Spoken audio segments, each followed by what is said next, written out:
Hello everyone, welcome back to the channel. कैसे हो आप सब? आई होप सब बढ़िया होंगे, अपनी पढ़ाई काफी अच्छे से कर रहे होंगे। आज मैं आपके लिए लेकर आ गया हूँ सॉफ्टवेयर इंजीनियरिंग की यूनिट 5। हमने ऑलरेडी चैनल पर सॉफ्टवेयर इंजीनियरिंग की यूनिट 1, 2, 3 एंड 4 करवा दी है। आपने अगर अभी तक नहीं देखी है तो आपको डिस्क्रिप्शन में प्लेलिस्ट का लिंक मिल जाएगा, वहां से प्लेलिस्ट को देखो, सारी यूनिट्स को कवर करो। ठीक है।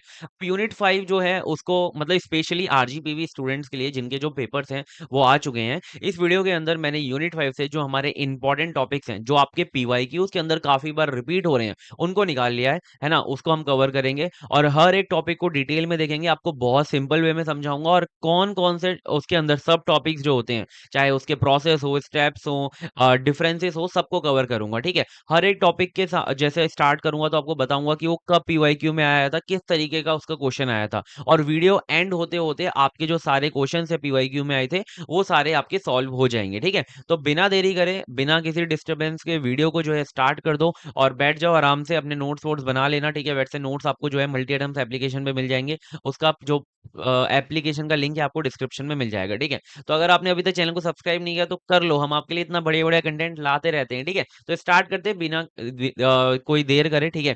सबसे पहले हमारा जो टॉपिक है वो है सॉफ्टवेयर मेंटेनेंस। अब आपने अब तक अगर सारी यूनिट पढ़ ली है तो आपको सॉफ्टवेयर के बारे में आइडिया हो गया होगा कि सॉफ्टवेयर होता क्या है। बहुत सारे प्रोग्राम्स को मिला के एक सॉफ्टवेयर बना दिया जाता है, लाइक अ प्रोडक्ट। ठीक है। लाइक हमारा जोमेटो हो गया, हमारा स्विगी हो गया, एक हमारा सोशल मीडिया कोई एप्लीकेशन हो गया, इंस्टाग्राम, फेसबुक, या फिर कोई वीडियो एडिटिंग सॉफ्टवेयर हो गया। तो ये हमारे को सॉफ्टवेयर्स होते हैं। ठीक है। अब सॉफ्टवेयर के अंदर ना ऐसा नहीं होता कि आपने सॉफ्टवेयर बनाया, प्ले स्टोर पे डाल दिया, या फिर मतलब बाहर अपने जो है पुश कर दिया उसे और आपका काम खत्म हो गया। ऐसा नहीं होता। आपका जो सॉफ्टवेयर है ना उसके अंदर बग्स आते रहते हैं, आपको उसे हमेशा मेंटेनेंस की जरूरत होती है। ठीक है। जैसे कि आपका घर होता है ना, आप घर के अंदर रहते हो तो उसके अंदर कभी कुछ नल खराब हो गया, कभी आपका फ्लोर जो है उसके अंदर कोई प्रॉब्लम आ गई, कोई दीवार के अंदर कोई ज्यादा सीलन आ रही है, ये सब प्रॉब्लम जो है होती रहती है। तो आप उसे क्या करते रहते हो, रिन्यू करवाते रहते हो, मेंटेनेंस जो है वो करवाते रहते हो घर के अंदर या फिर गाड़ी के अंदर, ये सब होता रहता है। ऐसे ही सॉफ्टवेयर होता है। सॉफ्टवेयर के अंदर भी जो है आपका रिन्यूएशन जो है वो मेंटेनेंस जो है होता रहता है। तो इसके लिए हमें पढ़ना पड़ रहा है सॉफ्टवेयर मेंटेनेंस। इसका ये पीवाईक्यू आया हुआ था, आप देख सकते हो। ठीक है। अब रियल वर्ल्ड केस स्टडी लें तो एक आपने जैसे कि फूड एक्सप्रेस करके एक आपने एप्लीकेशन बनाया जो कि जोमेटो की तरह काम करता है। ठीक है। फूड डिलीवरी ऐप है। तो आपने उसे क्या किया, प्ले स्टोर पे पुश कर दिया। प्ले स्टोर पे पुश करने के बाद थाउजेंड्स ऑफ यूजर्स ने आपके जो एप्लीकेशन है उसे डाउनलोड कर लिया, ऑर्डर करना स्टार्ट कर दिया। बट क्या हुआ कि कुछ वीक्स के बाद आपको फीडबैक आने लग गए कि ऑपरेटिंग सिस्टम अपडेट आ गया है, आपका जो एप्लीकेशन है उसके साथ काम ही नहीं कर पा रहा है, अब कोई बग आ गया है। ठीक है। कोई पेमेंट के टाइम पे क्रैश हो जा रहा है। ठीक है। कोई न्यू फीचर यूजर मांग रहे हैं कि भाई डार्क मोड ऐड कर दे यार, नहीं चला पा रहे। ठीक है। या फिर आपका जो एप्लीकेशन है स्लो डाउन हो रहा है। तो ये सारे जो है मतलब फीडबैक आया आपके पास। ठीक है। तो अब आपके पास ये फीडबैक आए तो क्या आपने जो पहले अपना कोड पुश किया था, क्या आप पूरे कोड को हटा दोगे और न्यू बिल्कुल कोड लिखोगे? नहीं। ठीक है। आप अपने पूरे कोड को हटाकर वापस से पूरा का पूरा एप्लीकेशन स्क्रैच से तो बिल्ड नहीं करोगे। आप क्या करोगे, उसे मॉडिफाई करोगे। ठीक है। आपका जो भी एग्जिस्टिंग सॉफ्टवेयर है उसके अंदर जो भी बग्स आ रहे हैं उसे फिक्स करोगे, अपने परफॉर्मेंस को जो सॉफ्टवेयर के है उसे ऑप्टिमाइज करोगे, और जो भी नया फीचर जो यूजर्स मांग रहे हैं, अगर आप मतलब कैपेबल हो उसे ऐड करने का तो आप उसे ऐड करोगे। ठीक है। तो इसी पूरी चीजों को, ये जो कंटिन्यूअस पोस्ट डिलीवरी इवोल्यूशन होता है, इसी को हम कहते हैं सॉफ्टवेयर मेंटेनेंस। मतलब कि आपने डिलीवरी कर दी, आपका जैसे कि किसी यूजर ने आपसे जो भी वेबसाइट वगैरह बनाई उसको आपने डिलीवर कर दिया यूजर को, बट उसके बाद जो कंटिन्यूअस इवोल्यूशन होता है आपके एप्लीकेशन के अंदर, उसी को हम कहते हैं software maintenance. I think clear है। और आपको पता नहीं होगा बट 60 to 80% जो काम होता है ना पूरे एक सॉफ्टवेयर के अंदर, वो सॉफ्टवेयर मेंटेनेंस के अंदर होता है। ठीक है। मतलब कि जो कॉस्ट लग रही होती है ना वो मेंटेनेंस के अंदर सबसे ज्यादा लग रही होती है। तो आई होप आपको मेंटेनेंस क्लियर होगा। और एक एग्जाम के लिए आपको क्या डेफिनेशन लिखनी है वो देख लेते हैं। तो software maintenance is the process of modifying software system after its deliver to the correct, मतलब डिलीवर, ठीक है, टू करेक्ट फॉल्ट। जो भी फॉल्ट आ रहे हैं उसे देखो, एक प्रोसेस है जब आप सॉफ्टवेयर सिस्टम को अपने को डिलीवर कर देते हो उसके बाद वो चीजें होती हैं। अगर कोई फॉल्ट आ रहा है तो आप उसे करेक्ट करते हो, अगर कोई परफॉर्मेंस के अंदर इशू आ रहा है तो आप उसे इंप्रूव करते हो। ठीक है। आप और अगर इश्यू भी नहीं आ रहा ना तब भी आप उसे और ऑप्टिमाइज करने की कोशिश करते हो, ठीक है। और जो भी चेंज इन्वायरमेंट के अंदर हो रहे हैं, अगर ऑपरेटिंग सिस्टम के अंदर कोई चेंज हो रहा है तो आप उसे अडेप्ट करने की कोशिश करते हो या फिर आप न्यू फीचर को ऐड करते हो, उसी को हम सॉफ्टवेयर मेंटेनेंस कहते हैं। क्लियर है? आई होप आपको बिल्कुल अच्छे से समझ में आ गया। सॉफ्टवेयर मेंटेनेंस की नीड क्या पड़ी? नीड आपको भी समझ में आ गया। क्यों? क्योंकि आपके जो है बग्स आते रहते हैं, ठीक है। जैसे कि एक बैंकिंग एप्लीकेशन है, अगर उसके अंदर एक बग आ गया कि जब भी मनी डिटेक्ट हो रही है तो money detect twice due to race condition, 2 बार डिटेक्ट हो जा रही है, ठीक है, 2 बार कट जा रही है। तो ये क्या है? इशू है, और ये इमरजेंसी इशू है, ठीक है। तो आप इसको तुरंत ही जो है फिक्स करोगे, ठीक है। तो इस वजह से नीड होती है। अगर कोई न्यू टेक आ जाता है, ठीक है, कोई ऑपरेटिंग सिस्टम के अंदर चेंज आ गया, जैसे कि एंड्रॉइड 8 है, ठीक है, और वो मतलब नया आया है, ठीक है, तो आपको उसके हिसाब से अपने एप्लीकेशन को जो है कैपेबल बनाना पड़ेगा। कोई नया फीचर जो है चाहिए भाई, है ना, यूजर को, तो आप उसे, जैसे कि व्हाट्सएप ने स्टेटस को ऐड किया था, इंस्टाग्राम ने रील को ऐड किया था, क्यों? क्योंकि मार्केट के अंदर इतना ज्यादा जो शॉर्ट कंटेंट है वो बढ़ गया था, ठीक है। जैसे चैट जीपीटी ने वॉइस मोड को ऐड किया था, तो इस तरीके से ये जो है हमें न्यू फीचर्स को ऐड करने के लिए जरूरी है हमारा सॉफ्टवेयर मेंटेनेंस, या फिर आपकी परफॉर्मेंस को इंप्रूव करने के लिए जरूरी है, ठीक है। और हाँ, एक बहुत इंपॉर्टेंट कि जो सिक्योरिटी इश्यूज होते हैं उनको भी इंप्रूव करने के लिए बहुत ज्यादा जरूरी है, क्योंकि जब आप अपने एप्लीकेशन को डिलीवर कर देते हो तो आप उस पर कंटिन्यूअस वर्क कर रहे होते हो, देख रहे होते हैं कि कहाँ पे वल्नरेबिलिटीज हैं, कहाँ पे हमारा जो सॉफ्टवेयर है वो वीक हो सकता है। तो आप उसे जो है जल्दी से जल्दी जो है रिकवर डिस्कवर करते हो और उसे कंटिन्यूअसली क्या करते हो, प्रोटेक्ट करते हो अपने जो सॉफ्टवेयर है उसको, ठीक है। तो आई होप आपको ये जो नीड है वो भी क्लियर हो गई। अब हमारा जो सॉफ्टवेयर मेंटेनेंस होता है वो 4 टाइप का होता है, ठीक है। तो अगर कभी भी जैसे लॉन्ग क्वेश्चन के अंदर सॉफ्टवेयर मेंटेनेंस आ जाएगा तो आपको ये जो चारों टाइप्स हैं वो समझाने होंगे, ठीक है। तो आपके पास अच्छा खासा कंटेंट हो जाता है लिखने के लिए इसके बारे में।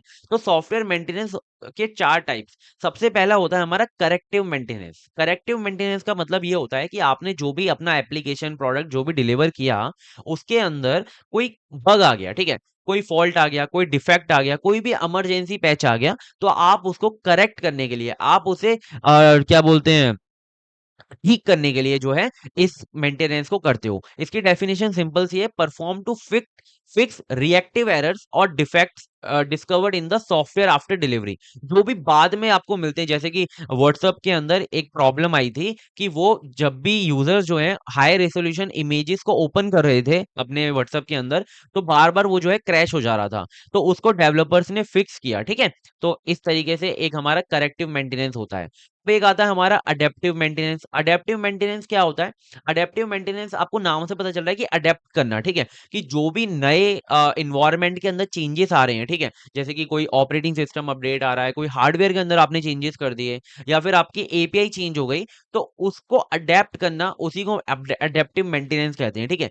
Perform to make software compatible with the changes its execution environment। आपका जो एप्लीकेशन है जिस इन्वायरमेंट के अंदर एग्जीक्यूट हो रहा है, चाहे वो ऑपरेटिंग सिस्टम हो, हार्डवेयर हो, उसको उसके लिए कॉम्पिटेबल बनाना, उसी को हम कहते हैं अडेप्टिव मेंटेनेंस, ठीक है। तो एग्जांपल आप देख लेना, ज्यादा हम डिटेल में नहीं जा रहे, ठीक है। Perfective maintenance. अब परफेक्टिव मेंटेनेंस का मतलब ये होता है कि आप जो है अपने सॉफ्टवेयर को और परफेक्ट करने की तरफ बढ़ते हो, ठीक है। जैसे कि आपने क्या किया, अपने, जैसे कि मैंने अभी बताया था कि इंस्टाग्राम ने जैसे स्टोरीज ऐड किया, रील ऐड किया, नोट्स ऐड किया, ठीक है, तो इसी को कहते हैं परफेक्टिव मेंटेनेंस, कि आप अपनी तरफ से या फिर यूजर की डिमांड के हिसाब से जो है फीचर्स को, फंक्शनैलिटी को जो है ऐड करते हो, ठीक है। नेक्स्ट आता है हमारा प्रिमिटिव चेंजेस, ठीक है। प्रिमिटिव चेंजेस क्या होता है कि अगर कोई रीफैक्टरिंग हो रही है, अगर कोई कोड को क्लीन करने की बात हो रही है, डॉक्यूमेंटेशन करने की बात हो रही है, या फिर री इंजीनियरिंग करने की बात हो रही है, ठीक है। री इंजीनियरिंग लाइक मतलब आप पूरे के पूरा जो डॉक्यूमेंटेशन है, जो भी आपका पूरा सॉफ्टवेयर है, उसका जो कोड है, आप उसको क्या करते हो, पूरा का पूरा अच्छे से देखते हो, उसके अंदर रिवर्स इंजीनियरिंग करते हो, आप उसे अच्छे से पढ़ते हो कि कहाँ पर जो है इसे और इम्प्रूव किया जा सकता है, ठीक है। कि जैसे कि अगर कोई फॉल्ट आने वाला है उसको प्रिवेंट कर लिया जाए पहले, ठीक है। अगर कोई आपको लगता है कि यहाँ पे वल्नरेबिलिटी है, यहाँ पर जो है हैकर अटैक कर सकता है, यहाँ पर हमारा जो कोड है वो वीक पड़ रहा है, यहाँ पर कुछ ना कुछ प्रॉब्लम आ रही है, तो आप उसे पहले ही जो है फिक्स कर लेते हो, ठीक है। जैसे कि एक रियल एग्जांपल है, Google engineer rewrite Chrome's internal memory management engine to prevent future potential browser crashes, ठीक है। उन्होंने जो क्रोम्स की इंटरनल मेमोरी मैनेजमेंट इंजन था उसके जो कोड है उसको रीराइट किया, जिससे कि जो आगे आने वाली, मतलब कि जो आने वाली चीजें हैं उनको जो है उनको उनसे जो है बचा जा सके, उससे प्रिवेंट किया जा सके अपने एप्लीकेशन को। तो उसी को कहते हैं प्रिमिटिव, मतलब कि जो फ्यूचर में आने वाले चेंजेस हैं, फ्यूचर में आने वाले बग्स हैं, उनको जो है ठीक किया जा सके। क्लियर है ना? ये चारों हमारे टाइप्स होते हैं। इनको चारों को मैंने समराइज करके इस टेबल के अंदर बना दिया है। आप इस टेबल को जो है देख सकते हो अगर आपको जल्दी से याद करना है। ठीक है, अब बढ़ते हैं नेक्स्ट की तरफ, जो है हमारा सॉफ्टवेयर मेंटेनेंस का कंप्लीट प्रोसेस। देखो ये बहुत बार आ सकता है आपके पेपर के अंदर कि भाई सॉफ्टवेयर मेंटेनेंस का कंप्लीट प्रोसेस बता। ठीक है, अब आपको इतना तो पता है कि मेंटेनेंस होता क्या है, टाइप्स बताएं, एग्जांपल बताएं, नीड बताएं। कंप्लीट प्रोसेस क्या होगा, कैसे कोई भी अगर मेंटेनेंस स्टार्ट होगा, कोई भी अगर प्रोडक्ट के अंदर चेंज हो रहा है तो वो कैसे होगा। ठीक है, ऐसे रैंडमली तो जाके नहीं करोगे। ठीक है, सबसे पहले होती है प्रॉब्लम आइडेंटिफिकेशन। ठीक है, फिर होती है एनालिसिस, फिर होती है प्लानिंग, फिर होती है मॉडिफिकेशन, फिर होता है हमारा टेस्टिंग। टेस्ट भी करना जरूरी है। फिर जो भी डॉक्यूमेंटेशन के अंदर चेंजेस करने हैं आपने, मतलब पहले से डॉक्यूमेंट बना रखा है एप्लीकेशन का, तो आपने जो भी मेंटेनेंस किया, जो भी अपडेट किया, आपको उसको डॉक्यूमेंट के अंदर ऐड करना पड़ेगा। फिर डिप्लॉयमेंट, आप उसे डिप्लॉय कर दोगे जब आप मतलब ऐसे हो जाओगे कि हाँ भाई अब तो ठीक है मेरा जो है ना, जो मैंने ऐड किया है। तो इसको एक एक करके देख भी लेते हैं कि अगर एक प्रॉब्लम हमने आइडेंटिफाई करी कि लॉग बग्स, ठीक है, मतलब कि बग्स आ रहे हैं आपके अंदर, उसको आपने रजिस्टर किया, यूजर की रिक्वेस्ट को आपने देखा, परफॉर्मेंस एनोलॉजीज, मतलब कोई भी परफॉर्मेंस के अंदर जो भी प्रॉब्लम्स आ रही हैं, कोई भी दिक्कतें आ रही हैं, आपने उनको देखा। ठीक है, तो आपने प्रॉब्लम को आइडेंटिफाई कर लिया कि ये प्रॉब्लम्स आ रही हैं। ठीक है, फिर आपने करा एनालिसिस। ठीक है, कि रूट कॉज क्या है, ये जो प्रॉब्लम आ रही है उसका रूट कॉज क्या है, कौन सा फंक्शन हमारा सही से काम नहीं कर रहा, कौन सा हमारा जो कंप्लीट कोड है उसका कौन सा प्रोग्राम का पार्ट सही से काम नहीं कर रहा। कॉस्ट को देखोगे कि कितनी कॉस्ट लग सकती है जब हम चेंजेस करेंगे, कहीं हमारा बजट से बाहर तो नहीं चला जाएगा। ठीक है, रिस्क को देखा कि अगर हम एक चेंज करते हैं तो दूसरे हमारे जो मॉड्यूल्स हैं उन पे क्या फर्क पड़ेगा। ठीक है, तो वही मतलब ठीक है। अब प्लानिंग की बात करते हैं, फिर हमने प्लान किया कि हमने एक कंप्लीट शेड्यूल तैयार किया कि हम ये काम करेंगे। ठीक है, इस दिन पर ये काम होगा। ठीक है, ये बंदा ये काम करेगा, एक कंप्लीट शेड्यूल तैयार किया।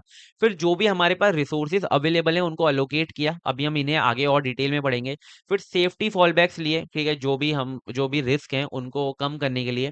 फिर आता है मॉडिफिकेशन, फिर जो डेवलपर्स हैं उन्होंने न्यू कोड को लिखा। ठीक है, जो भी कोड था उसे रीफैक्टर किया, ठीक किया। ठीक है, और फिर की टेस्टिंग। ठीक है, जो भी आपने चेंजेस करे उस पे आपने बहुत अच्छे से जो है चेंजेस टेस्टिंग करी, नए नए टेस्ट केसेस से, चाहे वो रिग्रेशन टेस्टिंग हो। ठीक है, रिग्रेशन टेस्टिंग हमारी यूज होती है कि एक आपका मॉड्यूल है और दूसरा मॉड्यूल है, तो एक मॉड्यूल को कुछ भी चेंजेस करने की वजह से दूसरे मॉड्यूल पे क्या उसके इफेक्ट आ रहे हैं, इम्पैक्ट आ रहा है, तो उसी को रिग्रेशन मॉडलिंग कहते हैं। ठीक है, जिससे कि हमारा जो फीचर है वो काम कर सके और जो बचा जो ऑलरेडी फीचर है वो ब्रेक ना हो रहा हो। ठीक है, फिर डॉक्यूमेंटेशन, जो भी आपने और अपडेट लाया है उसे जो है नोट कराओ। ठीक है, उसे लिखो टेक्निकल डॉक्यूमेंट्स में। ठीक है, यूजर मैन्यूल्स बनाओ उसके।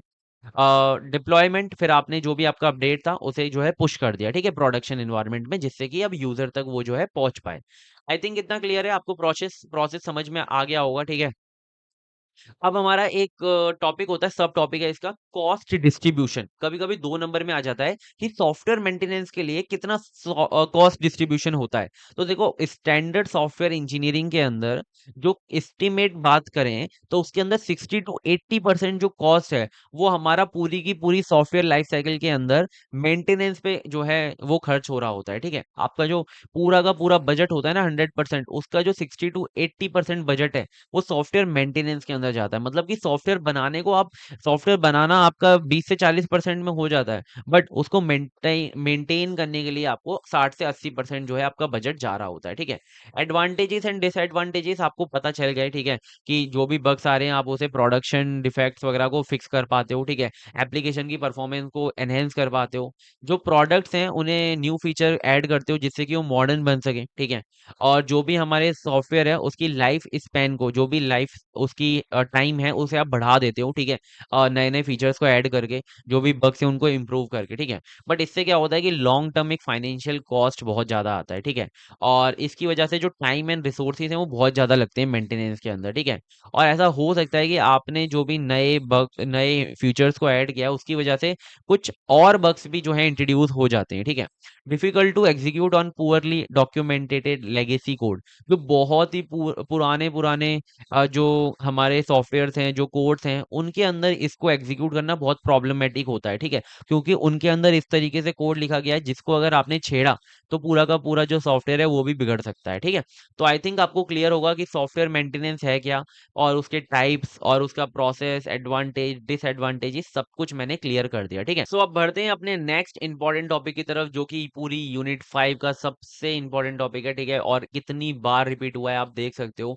जून 2023 में आया था एससीएम, 2024, 2024, 2025, इन सब के अंदर ये जो क्वेश्चन है इसका पूछा गया था। ये एससीएम होता क्या है? Software configuration management. सॉफ्टवेयर के अंदर जो भी कॉन्फ़िगरेशन होगी, जो भी चेंजेस होंगे, जो भी अपडेट होगा, जो भी सब चीजें, उनको पूरा मैनेज करने का काम किसका रहता है? सॉफ्टवेयर कॉन्फ़िगरेशन मैनेजमेंट, ठीक है। एससीएम का ये पूरा का पूरा जो है मैनेजमेंट रहता है, जो भी सॉफ्टवेयर के अंदर चीजें होंगी, ठीक है, सब चीजें। तो सॉफ्टवेयर कॉन्फ़िगरेशन मैनेजमेंट को बहुत अच्छे से डिटेल में समझते हैं। इतनी बार पीवाईक्यू में आया है तो आपको इनको अच्छे से नोट करना है, जो भी मैं आपको पढ़ाऊंगा अच्छे से समझना है, ठीक है। एक रियल लाइफ सिनेरियो लेते हैं कि आप जो है एक ई कॉमर्स साइट को जो है बिल्ड कर रहे हो, ठीक है, कि आप मतलब एक लाइक अमेज़न मान लो या फिर फ्लिपकार्ट मान लो, इसकी तरह पे आप एक जो है साइट बिल्ड कर रहे हो, ठीक है। तो आपने इमेजिन करो कि आपके पास 3 टीममेट्स हैं, ठीक है। एक है राहुल, एक है अमन, एक है प्रिया और एक है रोहित, ठीक है। और मतलब एक तो आप हो गए, राहुल आप हो गए, और ये 3 आपके टीममेट्स हो गए, ठीक है। Are building an online shopping app containing hundreds of source files, ठीक है। उसके अंदर बहुत सारी सोर्स फाइल्स हैं, चाहे वो लॉगिन जावा हो, पेमेंट की एक फाइल हो गई, कार्ड की एक फाइल हो गई, प्रोडक्ट की एक फाइल हो गई, डेटाबेस की एक फाइल हो गई। तो इतनी सारी आपके पास सोर्स कोड्स हैं, जिसके मतलब सोर्स फाइल्स हैं जिसके अंदर बहुत सारा हमारा कोड पड़ा हुआ है, ठीक है। अब इसके अंदर बहुत सारी चीजें हैं, क्योंकि आपके जो टीममेट्स हैं वो 4 हैं, ठीक है, और चारों के पास अलग अलग काम होगा, ठीक है। कोई लॉगिन को देख रहा होगा, कोई कार्ड को देख रहा होगा, कोई डेटाबेस को संभाल रहा होगा, ठीक है। तो बट ये अलग अलग जो बंदे हैं, वो ऐसा तो नहीं कि पहले ये काम करेगा, फिर ये काम करेगा, फिर ये काम करेगा, फिर ये काम करेगा। ऐसे सीक्वेंस में तो काम नहीं करे होंगे, पैरेलली काम करे होंगे, कि ये जो हमारा राहुल है वो क्या करेगा, वो लॉगिन पे काम कर रहा होगा, उसी टाइम पे ये जो अमन है ये हमारा कार्ट वाली फाइल पे काम कर रहा होगा। तो इनको मैनेज करना किसका काम है, ठीक है, उसी को हम यहाँ पे एससीएम के अंदर देखेंगे, ठीक है। जैसे कि राहुल जो है वो लॉगिन जावा को मॉडिफाई कर देता है, ठीक है।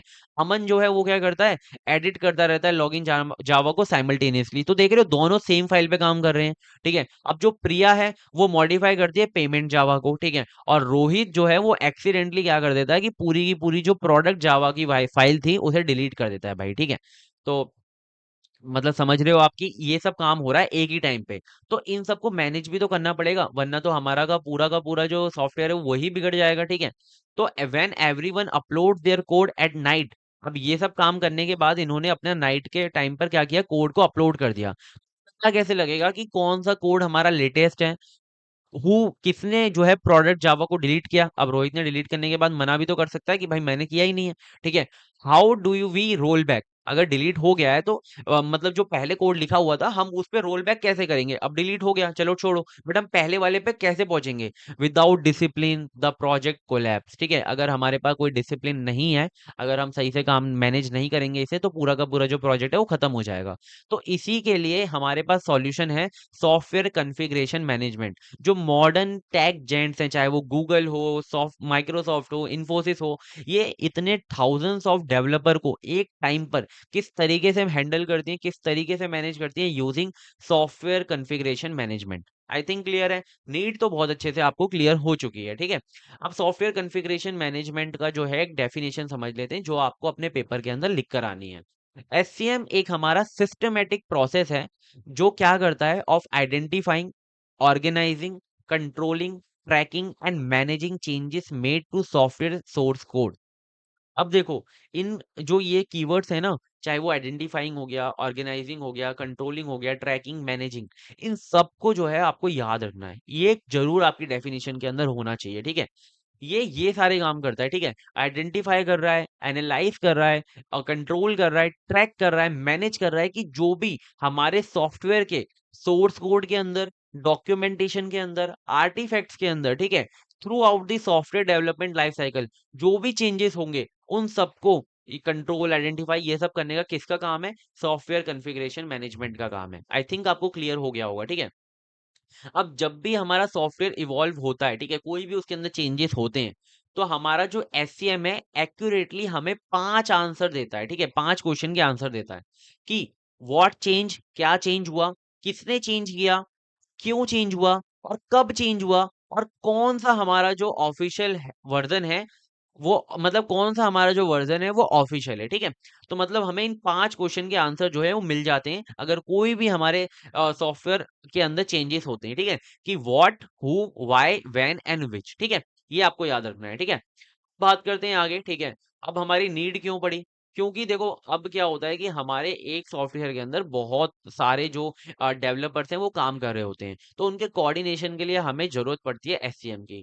अब वर्ज़न कंट्रोल हिस्ट्री कभी-कभी ऐसा हो जाता है कि हमें एक जो बंदा था वो उसने वर्ज़न 1 को रिलीज़ किया था, किसी ने 2 को, किसी ने 3 को। तो उसका ट्रैक रखना बहुत ज़रूरी होता है जिससे कि जो डेवलपर्स हैं उनको हम अलाउ कर पाएँ कि वो जो हमारे पहले के रिलीज़ेज़ थे उनको मेंटेन कर पाएँ, उन्हें पैच को जो है वो बिल्ड कर पाएँ, ठीक है? न्यू फीचर्स को उनके हेल्प से। तो आप समझ रहे हो कि इस वजह से ज़रूरी होता है, ठीक है? हिस्ट्री को भी आपको मेंटेन करके रखना पड़ता है। तीसरा आता है डिटेल चेंज ऑडिटिंग कि मतलब जो भी आपके अंदर जो भी मतलब सॉफ्टवेयर के अंदर चेंजेस हो रहे हैं, उसका परमानेंट ऑडिट लॉग हो, ठीक है? जैसे कि एक हमारा पेमेंट फेलियर के अंदर पेमेंट फेलियर हो रहे थे बार-बार, बग आ रहा था, ठीक है? तो अमन नाम के डेवलपर ने 12 जुलाई को इस बग को फिक्स किया। जिसका नंबर हमने दे दिया @402, ठीक है? तो आपको समझ में आ गया इस तरीके से जो है ऑडिट लॉग जो होते हैं उनको भी सेव करके रखना पड़ता है। फिर आता है हमारा वर्जन रोलबैक एंड रिकवरी अगर कोई मतलब ऐसा हो जाता है मतलब गलती से किसी से पूरी की पूरी फाइल या फिर जो पूरा का पूरा कोड है वो डिलीट हो जाता है, तो हमें रोल बैक करने में आसानी हो, वापस जो पहले कोड लिखा हुआ था उसमें पहुँचने में आसानी हो, ठीक है? अब एससीएम के अंदर जो कंप्लीट फ्लो होता है ना, वो आप देखो इस तरीके से होता है, ठीक है? यहाँ पे मतलब पहले रिक्वेस्ट आती है, फिर आइडेंटिफाई किया जाता है सीआईज़ को, फिर क्रिएट किया जाता है बेसलाइन को। तो अभी आपको ये जो समझ में नहीं आएगा, ठीक है? यहाँ पर आपको कुछ चीज़ समझ में आ रही है, लाइक टेस्टिंग क्या होता है, इम्प्लीमेंट कोड, ये सब चीज़ें आपको समझ में आ रही है। बट जो मेन हमारी एक्टिविटीज़ हैं, वो पहले हम एक-एक करके पढ़ते हैं, फिर आपको ये जो है पूरा फ्लो समझ में आ जाएगा। तो सबसे पहले होता है कॉन्फ़िगरेशन आइडेंटिफिकेशन, ठीक है? मतलब कि जो हमारे सीआईज़ हैं, ठीक है? जिसे बोलते हैं हम कॉन्फ़िगरेशन आइटम्स, ठीक है? तो यहाँ पर कुछ हमारे जो भी सॉफ्टवेयर होता है ना, उसके कुछ आर्टिफैक्ट्स होते हैं, चाहे वो हमारा डॉक्यूमेंट हो, चाहे हमारा सोर्स कोड की फाइल्स हों, चाहे हमारे डिज़ाइन के डॉक्स हों, टेस्ट केसेस हों, ये हमारे कुछ ना सॉफ्टवेयर के आर्टिफैक्ट्स होते हैं, जिनके बारे में हमें पता होना चाहिए कि कौन-सी फाइल हमारी चेंज होने वाली है, कौन-सा हमारा डॉक्यूमेंट जो है हमें उसे अपडेट करना है, कौन-सी डिज़ाइन के अंदर अपडेशन है, तो उनको भी पता करना पड़ता है पहले, ठीक है? अगर कोई भी चेंजेस कहाँ हो रहा है, पहले ये तो पता करो, ठीक है? तो यहाँ पर क्या होता है कि हम जितने भी हमारे डिस्क्रीट सॉफ्टवेयर आर्टिफैक्ट्स होते हैं, ठीक है? चाहे वो सोर्स कोड हो, चाहे वो एसआरएस डॉक्यूमेंट हो, इन सबको हम क्या करते हैं आइडेंटिफाई करते हैं कि मतलब कि कहाँ हम उन्हें ट्रैक करके रखते हैं, ठीक है? These managed item are called configuration item, ठीक है? उन्हें क्या कहते हैं कॉन्फ़िगरेशन आइटम कहते हैं। जैसे कि हम एक इंस्टाग्राम के एग्ज़ाम्पल से समझते हैं कि इसके अंदर सीआई क्या-क्या होगा। एक हमारा मोबाइल एप्लीकेशन का कोड होगा, एक बैकएंड की एपीआईज़ होंगी, ठीक है? डेटाबेस की स्क्रिप्ट्स होंगी, यूआई डिज़ाइन फाइल्स होंगी, इन सिक्योरिटी स्पेसिफिकेशंस होंगे, ये सब हमारे क्या होंगे सीआईज़ होंगे, जिसके अंदर चेंजेस हमारे हो सकते हैं, ठीक है? तो आपको समझ में आ गया? या फिर मतलब जो भी हमारे पास चेंज करने की रिक्वेस्ट आई है, तो उसके हमारे आर्टिफैक्ट्स कौन-कौन से होंगे, किस-किस फाइल्स के अंदर हमें चेंज करना पड़ेगा। तो हम उन सबको क्या करेंगे, पहले आइडेंटिफाई करके रख लेंगे, ठीक है? जिनके अंदर हमें कॉन्फ़िगरेशन को परफ़ॉर्म करना है। फिर आता है हमारा बेसलाइन क्रिएशन, ठीक है? अब बेसलाइन क्रिएशन को आप डायरेक्टली एग्ज़ाम्पल से समझो कि इसके अंदर क्या होता है, एक बेसलाइन को क्रिएट किया जाता है कि इसके पहले जो भी काम हुए थे, वो हो चुके हैं, अप्रूव हो चुके हैं, टेस्ट हो चुके हैं। अब इसके बाद कोई छोटा-सा भी अगर चेंज होगा, तो उसे आप बिना कोई भी फॉर्मल कहाँ गया? फॉर्मल चेंज कंट्रोल अप्रूवल के नहीं करोगे। जब तक उसके अंदर टेस्ट नहीं होगा, उसके अंदर कोई भी अप्रूवल नहीं होगा, जब तक आप उसे जो है पुश नहीं करोगे, ठीक है? अब मैं आपको इसे एग्ज़ाम्पल से समझा देता हूँ। पहले डेफिनिशन देख लेते हैं। Baseline is a formally approved version of configuration item. जो भी हमारे कॉन्फ़िगरेशन आइटम है, उनका एक बेसलाइन आप क्रिएट कर लेते हो कि अब तक जो है ये बिल्कुल ठीक है, ठीक है? official reference point for the future further development once a baseline is set no direct modification are allowed ठीक है कोई भी डायरेक्ट मॉडिफिकेशन अलाउ नहीं होगा जब तक कोई भी फॉर्मल चेंज कंट्रोल अप्रूवल ना हो जैसे कि आपने एक इंस्टाग्राम का इंस्टाग्राम जैसे एप्लीकेशन आपने क्या कर दिया प्ले स्टोर पे पुश कर दिया अब उस पे क्या हुआ कि आपने पुश करने के बाद उसको वर्जन दे दिया वर्जन 1.0 ये टेस्टेड है, ये अप्रूव्ड है, ठीक है। तो आपका यहाँ पर आपने क्या किया, एक बेस लाइन को स्टैब्लिश कर दिया कि हमारी ये बेस लाइन क्रिएट हो चुकी है। अब इसके बाद कोई भी आप छोटा सा भी मॉडिफिकेशन नहीं कर सकते विदाउट फॉर्मल चेंज कंट्रोल, ठीक है।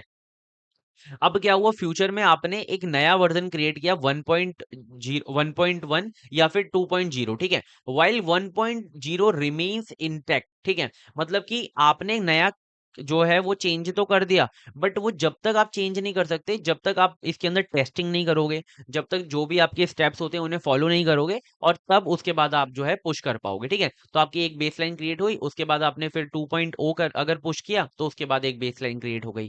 तो आपको समझ में आ रहा होगा कि बेसलाइन क्या होती है, लाइक चेक पॉइंट्स होते हैं, ठीक है। अब हम आगे बढ़ सकते हैं।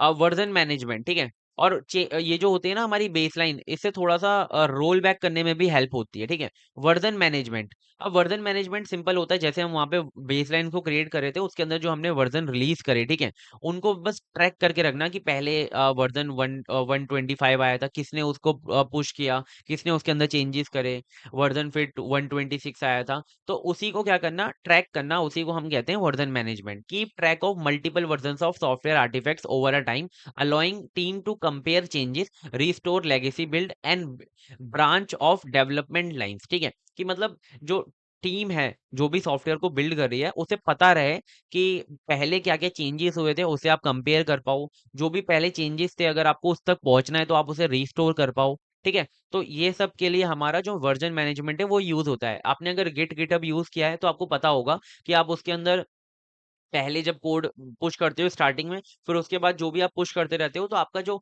गिट है उसे मैनेज करता रहता है कि कौन सा वर्जन कब पुश हुआ था, किसने पुश किया था, क्या कमिट था, सारी चीजें, ठीक है। फिर आता है हमारा चेंज कंट्रोल।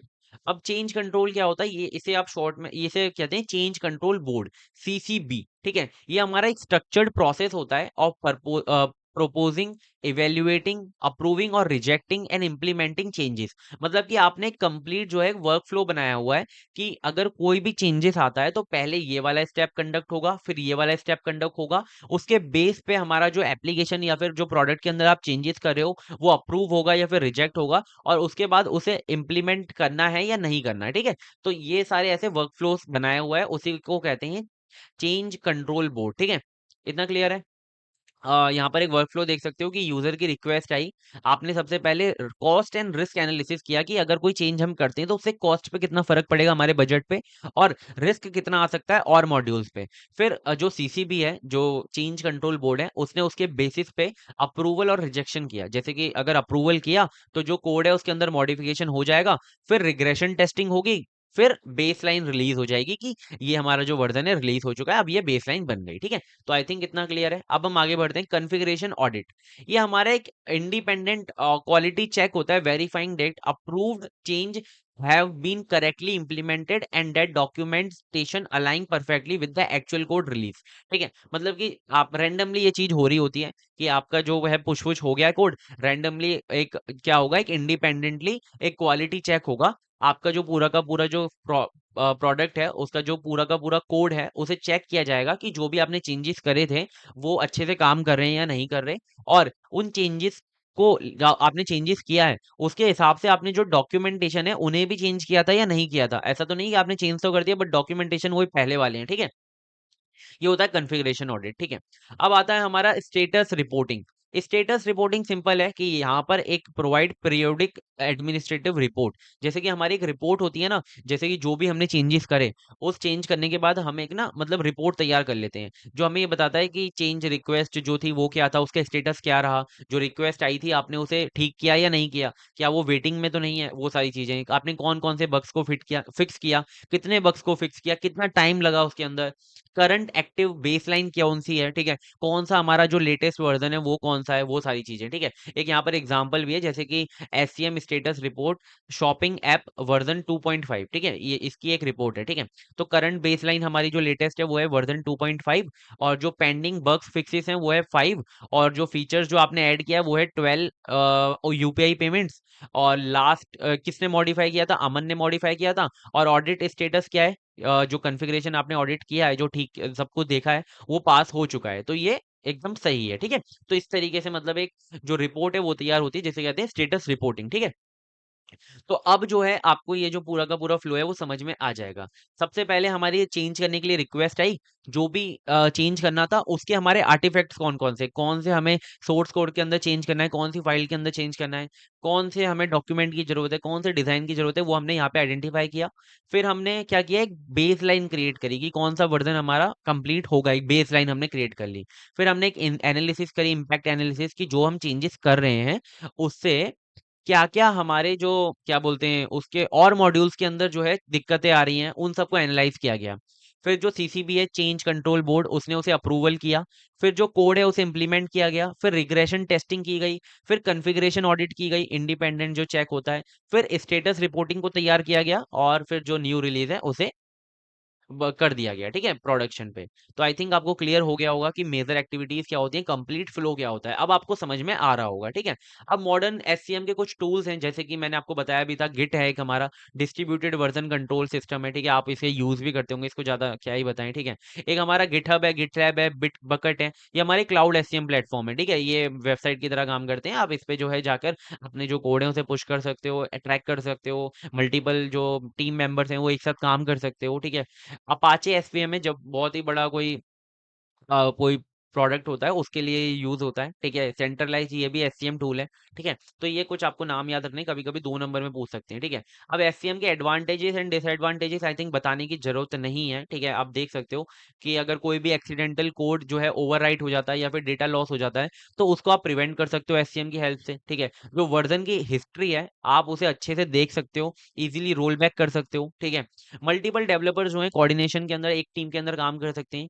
सॉफ्टवेयर क्वालिटी जो है वो एंश्योर करते हैं कि सॉफ्टवेयर जो क्वालिटी है वो ऑडिट्स के टाइम पे, सीसीबी अप्रूवल के टाइम पे बहुत अच्छी है, ठीक है। और डिसएडवांटेजेस, वो इनिशियल सेटअप जो है बहुत ज़्यादा कॉस्टली होता है और इसके लिए फॉर्मल डेवलपर ट्रेनिंग बहुत रिक्वायर होती है, ठीक है। ऐसे ही कोई रैंडमली डेवलपर नहीं कर सकता, आपको इसकी पहले जो है ट्रेनिंग देनी पड़ती है, कुछ कमांड्स जो है बताने पड़ते हैं। एड डॉक्यूमेंटेशन ओवरराइड, कि भाई छोटी सी भी चेंजेस के अंदर आपको डॉक्यूमेंटेशन जो है करनी पड़ती है। स्लाइटली थोड़ा सा ये जो है, जो आपका कंप्लीट जो काम हो रहा था उसे थोड़ा-सा स्लो डाउन कर देता है, ठीक है? मतलब थोड़ा-सा टाइम ज़्यादा लगता है। आई थिंक क्लियर है? अब हम आगे बढ़ सकते हैं। नेक्स्ट टॉपिक है हमारा री-इंजीनियरिंग एंड रिवर्स इंजीनियरिंग। अब तक ये जो टॉपिक है ना थोड़े लेंथी हो गए, बट इससे आपको समझ में आ रहा होगा कि क्या हम पढ़ रहे हैं, ठीक है? सॉफ्टवेयर कॉन्फ़िगरेशन क्या है, सॉफ्टवेयर मेंटेनेंस क्या है, 2 टॉपिक आपके बहुत अच्छे से क्लियर हो गए, जो कि पीवाईक्यूज़ के अंदर काफ़ी बार रिपीट होते हैं, ठीक है? अब नेक्स्ट हमारा जो क्वेश्चन है वो भी, नेक्स्ट हमारा जो टॉपिक है वो भी इम्पोर्टेंट है, ठीक है? तो री-इंजीनियरिंग एंड रिवर्स इंजीनियरिंग अभी हमने मेंटेनेंस वाले में के अंदर भी देखा था कि री-इंजीनियरिंग का अभी एक वर्ड आया था, ठीक है? रिवर्स इंजीनियरिंग का। तो उसको, उसके बारे में आपको थोड़ा-सा मैं बताता हूँ, ठीक है?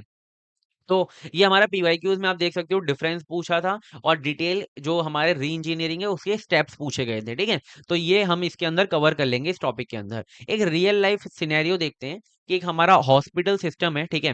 एक हेल्थ केयर एंटरप्राइज़ है, उसने हॉस्पिटल सिस्टम मैनेजमेंट जो है 15 साल पहले जो है वो डेवलप किया था। अब जो कोर बिज़नेस लॉजिक जो है वो परफेक्टली काम कर रहा है, ठीक है? कोई दिक्कत नहीं है, अच्छे से पेमेंट वेमेंट हो रही है। But critical issue have surfaced over time, ठीक है? एक मतलब कुछ हमारे इश्यूज हैं जो कुछ टाइम के बाद जो है आते रहते हैं, ठीक है। जैसे कि हाईली आउटडेटेड स्पेगेटी कोड, ठीक है, बहुत गंदा कोड लिखा हुआ है। जो ओरिजिनल डेवलपर्स हैं वो चले गए हैं, ठीक है, जो नए डेवलपर्स हैं वो आ गए हैं। कोई भी डॉक्यूमेंटेशन अवेलेबल ही नहीं है, ठीक है। और एडिंग न्यू फीचर्स, अगर छोटे से भी आप छोटे से भी फीचर को ऐड करते हो तो बहुत सारे वीक्स ले लेता है, बहुत टाइम ले लेता है, ठीक है। और सिस्टम जो है वो एक्सट्रीमली स्लो रन कर रहा है और जो डेटाबेस है उसका जो स्ट्रक्चर है वो भी बेकार हो चुका है। तो मतलब ये है कि जो पीछे का लॉजिक था वो तो सही काम कर रहा है, बट ये सारे जो छोटे-छोटे चेंज, ये जो सारे छोटे-छोटे क्रिटिकल इश्यूज हैं वो आ रहे हैं, ठीक है। अब इनको ठीक करने के लिए आपके पास 2 ऑप्शन है। एक तो कंप्लीट रीडेवलपमेंट, कि आप पूरा का पूरा जो कोड है उसे फेंको और नया जो है उसे रीबिल्ड करो, ठीक है। उसके अंदर 5 करोड़ तक की कॉस्ट आ रही है और जो टाइम है वो 2 साल तक का लग रहा है और 2 साल के अंदर आपका जो पूरा का पूरा बिज़नेस है वो ठप रहेगा, ठीक है।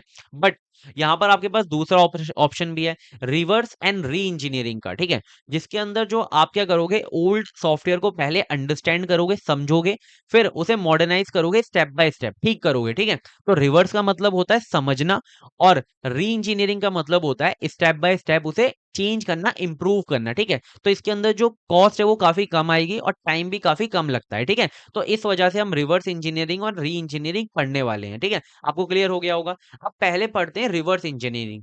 तभी तो हमें री इंजीनियरिंग की तरफ बढ़ेंगे, ठीक है। मतलब कोई भी अगर आप सॉफ्टवेयर के अंदर reverse engineering and re engineering लगाते हो, तो पहले आप रिवर्स इंजीनियरिंग लगाते हो, फिर आप री इंजीनियरिंग लगाते हो, ठीक है। रिवर्स इंजीनियरिंग का मतलब सिंपल होता है कि एग्जिस्टिंग जो सॉफ्टवेयर है, आप उसको क्या करते हो, प्रोसेस ऑफ एनालाइजिंग, आप उसे एनालाइज करते हो टू आइडेंटिफाई कि कंपोनेंट्स कौन कौन से उसके अंदर हैं, क्या आपके जो कंप्लीट कोड है उसका डिजाइन क्या है, आर्किटेक्चर क्या है, क्या फंक्शनैलिटी जो है वो कोड आपको करके दे रहा है, इंटरनल लॉजिक क्या है without altering it's external behaviour और कोड। मतलब कोड के अंदर बिना कोई चेंजेस करे आप क्या करते हो, इन सब चीजों को पता करते हो, ठीक है, कि कंपोनेंट्स क्या है, डिजाइन क्या है, आर्किटेक्चर क्या है, फंक्शनैलिटी क्या है, इंटरनल लॉजिक क्या है, ठीक है।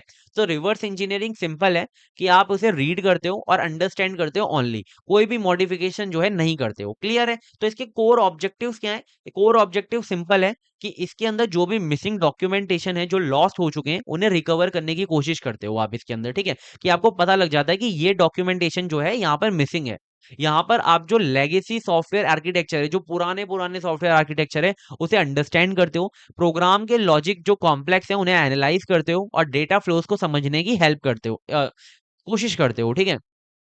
यहाँ पर आप जो डिजाइन के अंदर फ्लॉज हैं उन्हें डिटेक्ट कर लेते हो कि ये यहाँ पर दिक्कत आ रही है, ठीक है, कहाँ पे परफॉर्मेंस बोटलनेक की प्रॉब्लम आ रही है। आप यहाँ पे जो सॉफ्टवेयर है उसे फ्यूचर मॉडर्नाइजेशन के लिए प्रिपेयर करते हो। ये हमारे ऑब्जेक्टिव होते हैं जब हम एक रिवर्स इंजीनियरिंग कर रहे होते हैं, ठीक है। अब बात करते हैं कि री इंजीनियरिंग क्या होता है। Reverse engineering I think clear है, ये इतना ही है, ठीक है। सॉफ्टवेयर री इंजीनियरिंग क्या होता है? सॉफ्टवेयर री इंजीनियरिंग का सिंपल सा मतलब होता है examination, reconstructing and modification of existing software system to reconstitute it in a new form. मतलब उसे मॉडर्न बनाने के लिए आप क्या करते हो, उसको समझते हो, उसे रिकंस्ट्रक्ट करते हो, उसे मॉडिफाई करते हो, ठीक है, जिससे कि उसे न्यू फॉर्म मिल पाए, उसकी जो फंक्शनैलिटी है वो इंप्रूव हो पाए और जो परफॉर्मेंस है वो बहुत बेटर हो पाए, ठीक है, और मेंटेनेबिलिटी भी अच्छी हो जाए और क्वालिटी वाइल प्रिजर्विंग कोर, ठीक है। जो भी कोर है उसे आप समझ रखते हो, आप पूरा का पूरा चेंजेस नहीं करते हो, आप बस क्या करते हो, उसे इंप्रूव करने की कोशिश करते हो, मॉडिफाई करने की कोशिश करते हो। क्लियर है? री इंजीनियरिंग एंड रिवर्स इंजीनियरिंग आपको समझ में आ गया। तो री इंजीनियरिंग का सिंपल सा मतलब क्या है कि सबसे पहले रिवर्स इंजीनियरिंग करो, सबसे पहले कोड को समझो, फिर रिकंस्ट्रिंग करो, मॉडिफाई करो और फिर करो फॉरवर्ड इंजीनियरिंग। फॉरवर्ड इंजीनियरिंग का मतलब होता है कि कोड जो आपने ठीक किया है उसे डिप्लॉय कर दो, ठीक है। तो ये हमारा सिंपल सा मतलब होता है, ठीक है।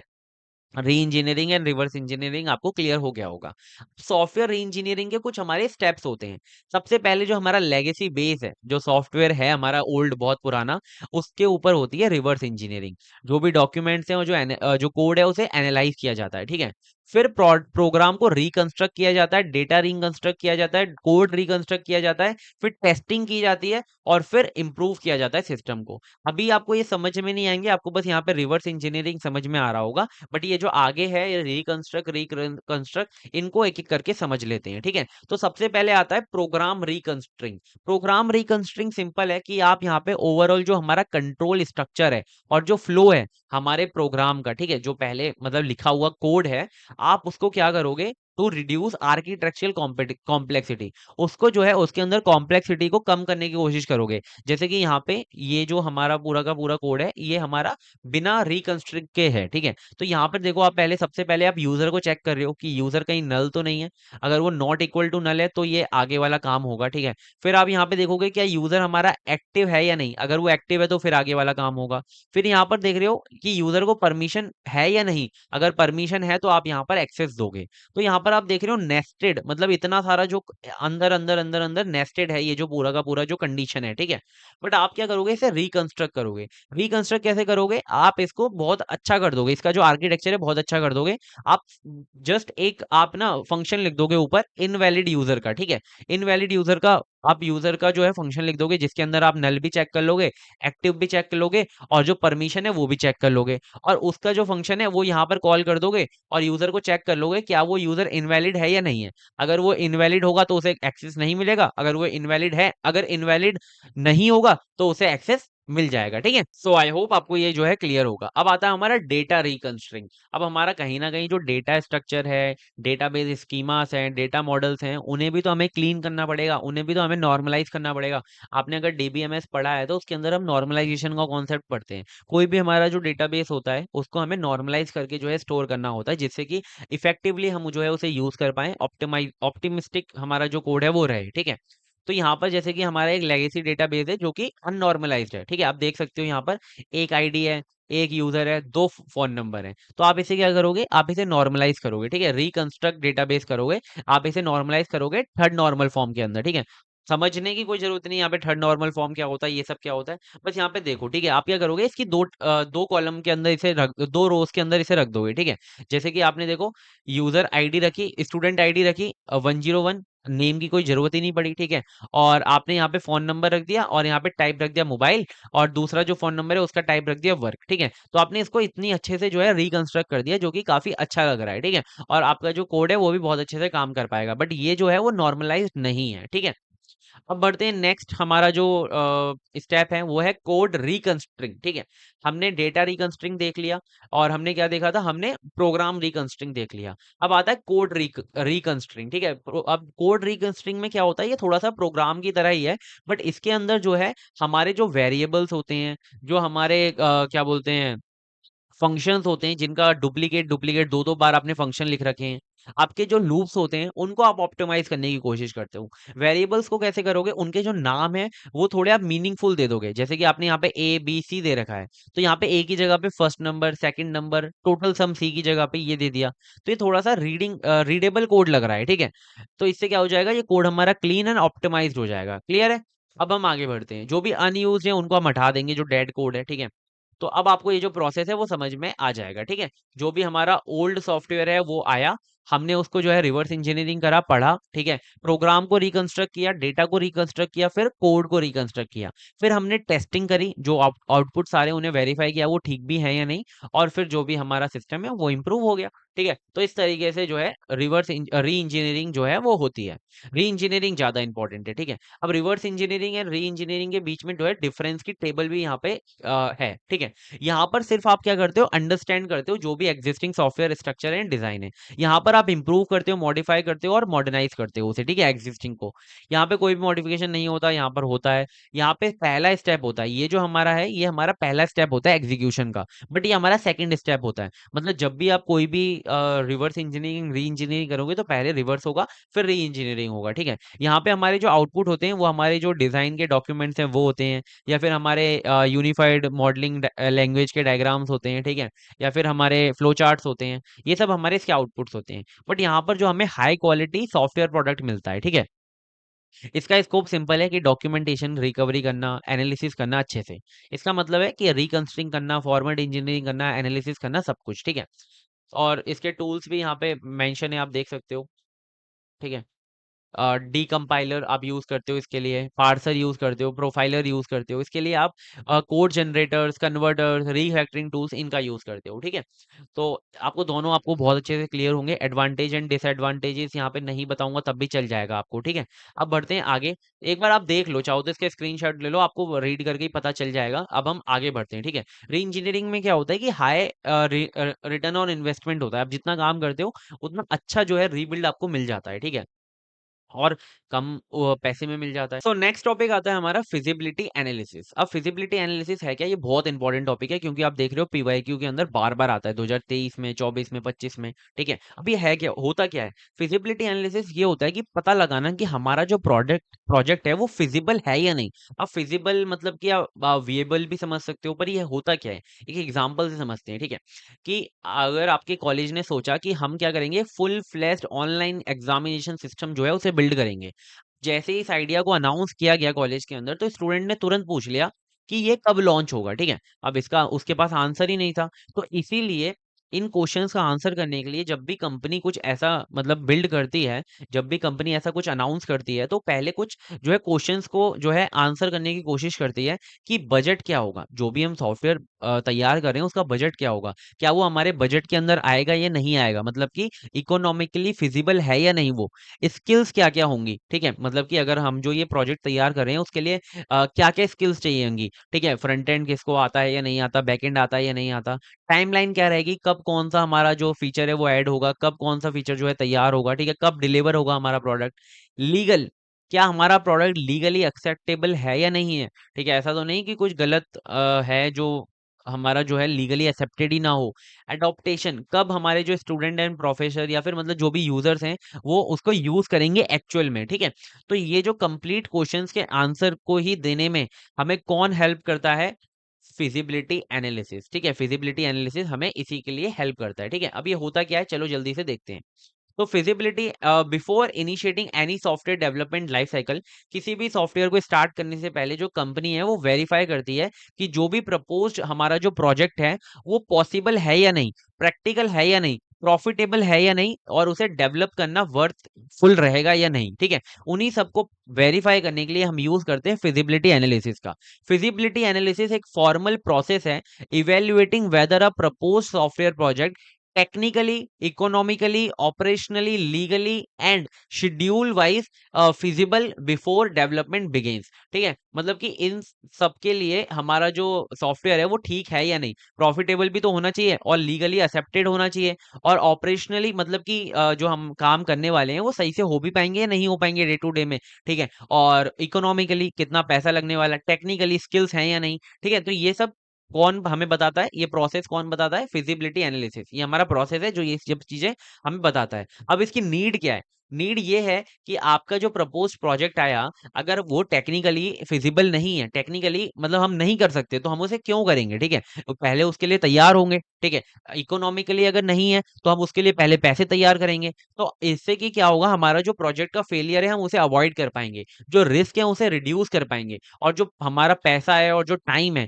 उसे हम बचा पाएंगे, और जो अच्छे से हम जो प्लानिंग है उसे कर पाएंगे अगर हमें इन सब चीजों के बारे में पता होगा। अब फिजिबिलिटी एनालिसिस के हमारे टाइप्स होते हैं, 5 टाइप्स होते हैं, ठीक है, सबसे पहला होता है हमारा टेक्निकल फिजिबिलिटी। टेक्निकल फिजिबिलिटी का मतलब सिंपल होता है कि आप ये इवेल्युएट करते हो कि हमारा जो ऑर्गेनाइजेशन है उसके अंदर मतलब जो हम प्रोजेक्ट बनाने वाले हैं उसके अंदर हमारे पास वो रिक्वायर्ड हार्डवेयर है या नहीं, हमारे पास वो सॉफ्टवेयर इंफ्रास्ट्रक्चर है या नहीं, हमारे पास वो टेक्नोलॉजीज हैं, क्या हमारे पास इतने अच्छे स्किलफुल बंदे हैं जो ये सब कर पाएंगे, ठीक है, जैसे कि एक स्टार्टअप है उसे एआई पावर्ड वॉइस असिस्टेंट को जो है बिल्ड करना है, तो सबसे पहले वो ये देखेंगे कि हमारी जो इंजीनियरिंग टीम है उसके पास web developers with zero AI ML expertise हैं, तो वो टेक्निकली फिजिबल नहीं है, अगर वो होते तो वो कर पाते, ठीक है, फिर आता है इकोनॉमिक फिजिबिलिटी कि कॉस्ट बेनिफिट फिजिबिलिटी, यहाँ पर आप चेक करते हो कि आरओआई कैसा है, रिटर्न ऑफ इन्वेस्टमेंट कैसा है, आप जितना इसके अंदर इन्वेस्ट करोगे क्या हमें उतना पैसा मिल भी पाया या नहीं, या फिर हम जितना हम पैसा हमारे पास है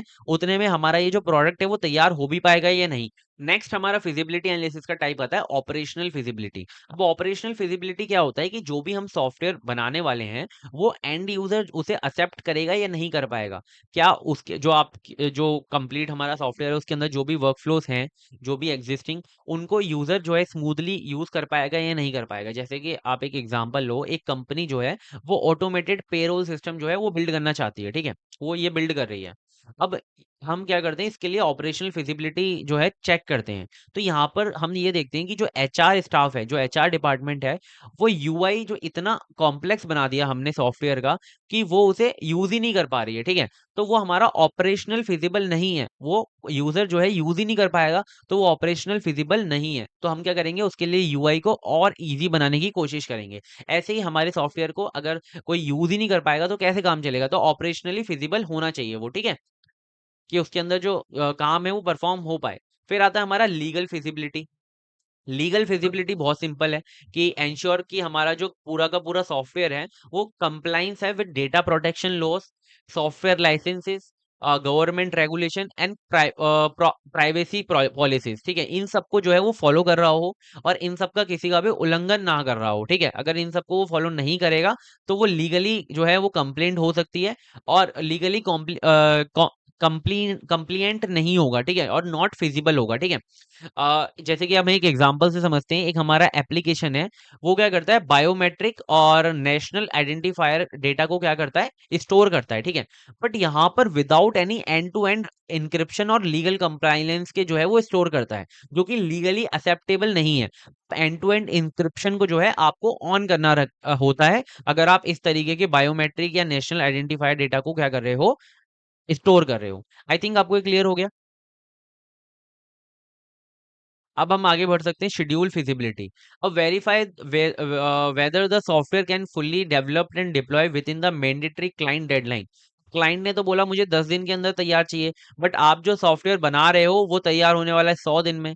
तो वो फिजिबल नहीं है, वो शेड्यूल फिजिबिलिटी नहीं है। आपका जो क्लाइंट है वो सॉफ्टवेयर को एक्सेप्ट ही नहीं करेगा, ठीक है, वो बोलेगा मुझे 10 दिन में चाहिए, ठीक है, बट आपने जो पूरा प्लान तैयार किया हुआ है वो 100 दिन में बनने वाला है। तो आपको वो जो है शेड्यूल फिजिबिलिटी एनालिसिस ये बता रहा होगा, ठीक है। जैसे कि एक real life example, a bank request a complete core banking enterprise engine built from scratch in 15 days. But इसको जो है आप 15 दिन में बना ही नहीं सकते, ठीक है, आपको इसके लिए बनाने में आपको 1.5-2 महीने लगेंगे। तो ये शेड्यूल फिजिबिलिटी नहीं है, ठीक है। तो आपको क्लाइंट को मना करना पड़ेगा या फिर आपको समझाना पड़ेगा कि इस तरीके से तो हम ये पूरा का पूरा जो आपका ये जो सॉफ्टवेयर है वो बिल्ड नहीं कर सकते इतने कम टाइम में, ठीक है। तो आपको क्लियर होगा। अब हमारे कुछ छोटे छोटे क्वेश्चंस होते हैं, जैसे कि एक हो गया फिजिबिलिटी रिपोर्ट। जो भी हमारी ये फिजिबिलिटी हम करते हैं ना एनालिसिस, उसकी एक फिजिबिलिटी रिपोर्ट तैयार होती है। मतलब कि कंप्लीट एक डॉक्यूमेंट तैयार होता है जिसके अंदर सारी चीजें होती हैं, कि टेक्निकल फिजिबल है या नहीं, ये हमारा इकोनॉमिकली फिजिबल है या नहीं, लीगली फिजिबल है या नहीं, इन सब की एक रिपोर्ट तैयार होती है। और लास्ट में हम जो ये एक डिसीजन लेते हैं कि हमारा ये जो प्रोजेक्ट है उसके साथ प्रोसीड कर पाएंगे या नहीं, या फिर प्रोजेक्ट के अंदर कोई मॉडिफिकेशन की जरूरत है, या फिर प्रोजेक्ट को रिजेक्ट कर देना चाहिए। आप एक फाइनल डिसीजन पे पहुंच पाते हो यूजिंग फिजिबिलिटी रिपोर्ट, ठीक है। आई थिंक क्लियर है। अब कॉस्ट बेनिफिट एनालिसिस क्या होता है? कॉस्ट बेनिफिट एनालिसिस हमें ये बताता है, ये हमारा एक कोर मैथमेटिकल टेक्निक है जिससे कि हम इकोनॉमिक फिजिबिलिटी को चेक कर पाते हो, ठीक है, कि हमारा जो प्रोजेक्ट है वो फाइनेंशियली विएबिलिटी है या नहीं उसके अंदर, ठीक है, मतलब कि हमें प्रॉफिट होगा या नहीं होगा। अगर आप ही सोचो कि कॉस्ट हमारी 12 लाख की आ रही है और हमें प्रॉफिट जो है कुछ हो ही नहीं रहा, तो हम क्या करेंगे, हम उसे नहीं करेंगे, ठीक है, वो इकोनॉमिकली फिजिबल नहीं होगा। तो उसी को चेक करने के लिए हम यूज करते हैं कॉस्ट बेनिफिट एनालिसिस। इसका फॉर्मूला होता है net benefit is equal to total benefit minus total cost, कि आपने कितनी टोटल कॉस्ट लगी थी उसको निकाल देते हो, ठीक है। कि जैसे कि हमारा डेवलपमेंट का कॉस्ट आ रहा था 10 लाख रुपए, मेंटेनेंस का कॉस्ट आ रहा था 2 लाख रुपए, ठीक है, और टोटल कॉस्ट कितनी लगी यहाँ पे 12 लाख रुपए। तो यहाँ पर आपका जो टोटल रेवेन्यू हुआ, जो सेविंग्स हुई, वो हुई 40 लाख की। तो यहाँ पर आप देख सकते हो कि आपका टोटल बेनिफिट कितना है 40 लाख, और आपका टोटल कॉस्ट आया कितना 12 लाख। तो आपको यहाँ पे 28 लाख का जो है प्रॉफिट हो रहा है। तो आप कह सकते हो कि हमारा जो प्रोजेक्ट है वो अप्रूव्ड है, ठीक है। क्लियर है आपको? फिजिबिलिटी एनालिसिस आई थिंक मैंने आपको बहुत अच्छे से समझा दिया, और सारे आपके जो पीवाईक्यूज है वो भी क्लियर करवा दिया, और मतलब आपको बहुत अच्छे से समझ में आ गया होगा। अब आपसे कभी भी कोई पूछेगा तो आप इसे समझा पाओगे, ठीक है। नेक्स्ट हमारा टॉपिक आता है resource allocation and project planning. अभी से एक ही पीवाईक्यू आया है, आप देख सकते हो कि आपको रिसोर्स एलोकेशन पे जो है शॉर्ट नोट लिखना था, दिसंबर 2024 में आया था।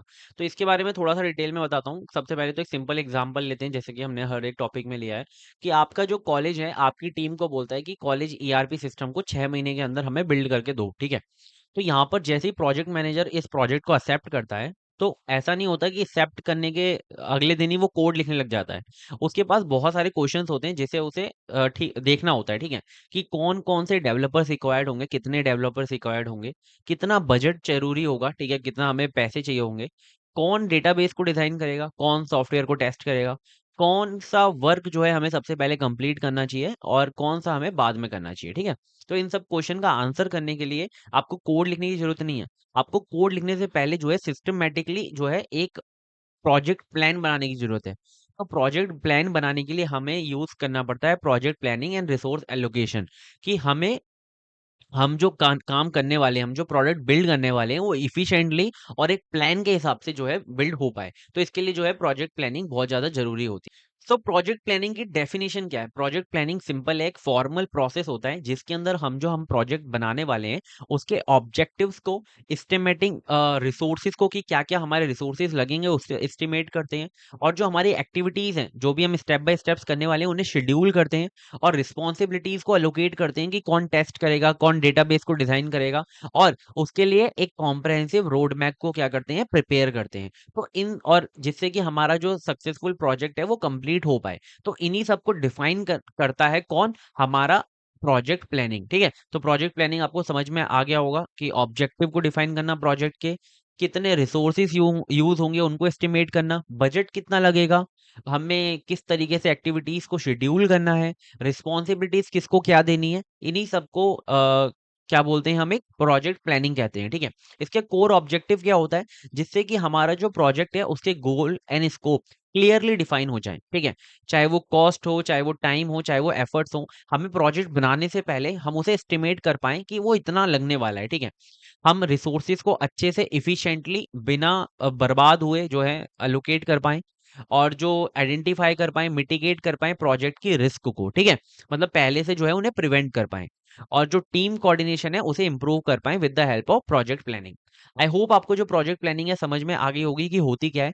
प्रोजेक्ट प्लानिंग का कंप्लीट एक ना आप देख सकते हो इस तरीके से जो पूरा प्रोसेस होता है। ठीक है, कि सबसे पहले हमारा आइडिया आता है, फिर हम देखते हैं कि आइडिया के हिसाब से हमें क्या-क्या रिक्वायरमेंट लगेगी, हमें किन-किन बंदों की जरूरत पड़ेगी, ठीक है, हमें क्या-क्या रिसोर्सेज लगेंगे, सारी चीजें। ठीक है, फिर हम एस्टिमेशन करते हैं कितना कॉस्ट, बजट, टाइम, ये सारी चीजें।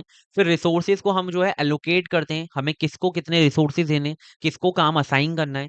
फिर जो काम है, जो भी एक्टिविटीज है, उन्हें शेड्यूल करते हैं कि पहले 10 दिन में हम ये काम कर रहे होंगे, फिर अगले 20 दिन में ये काम कर रहे होंगे, इस तरीके से। फिर जो रिस्क है उन्हें आइडेंटिफाई किया जाता है, उन्हें जो है क्या बोलते हैं, प्रिवेंट किया जाता है, उन्हें मैनेज किया जाता है, फिर जो एग्जीक्यूशन है उसे किया जाता है। तो इस तरीके से कंप्लीट प्रोजेक्ट प्लानिंग होती है। रिस्क के बारे में हम आगे आगे जो है डिटेल में पढ़ रहे होंगे, और रिसोर्सेज के बारे में अब चलो देख लेते हैं होता क्या है। ठीक है, और एस्टिमेशन के बारे में भी अभी हम आगे पढ़ेंगे, तो कोई दिक्कत वाली बात नहीं है। अब मतलब कि ऐसे आपको लग रहा हो कि इसको मैंने डिटेल में एक्सप्लेन नहीं किया, आगे हम एक एक स्टेप को जो है पढ़ेंगे अलग अलग टॉपिक्स में। ठीक है, तो सबसे पहले आता है हमारा रिसोर्सेस इन सॉफ्टवेयर प्रोजेक्ट्स। अब हमारे सॉफ्टवेयर प्रोजेक्ट के अंदर 5 प्राइमरी टाइप के जो है रिसोर्सेस होते हैं।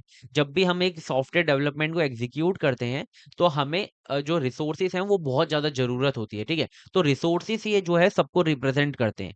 सबसे पहला हमारा होता है ह्यूमन रिसोर्स। ठीक है, चाहे वो प्रोजेक्ट मैनेजर हो, चाहे वो डेवलपर हो, टेस्टर हो, डेटाबेस एडमिनिस्ट्रेटर हो, यूआई डिजाइनर हो, ये सब हमारे क्या होते हैं, ह्यूमन रिसोर्सेज होते हैं। ठीक है, फिर आता है हमारा हार्डवेयर।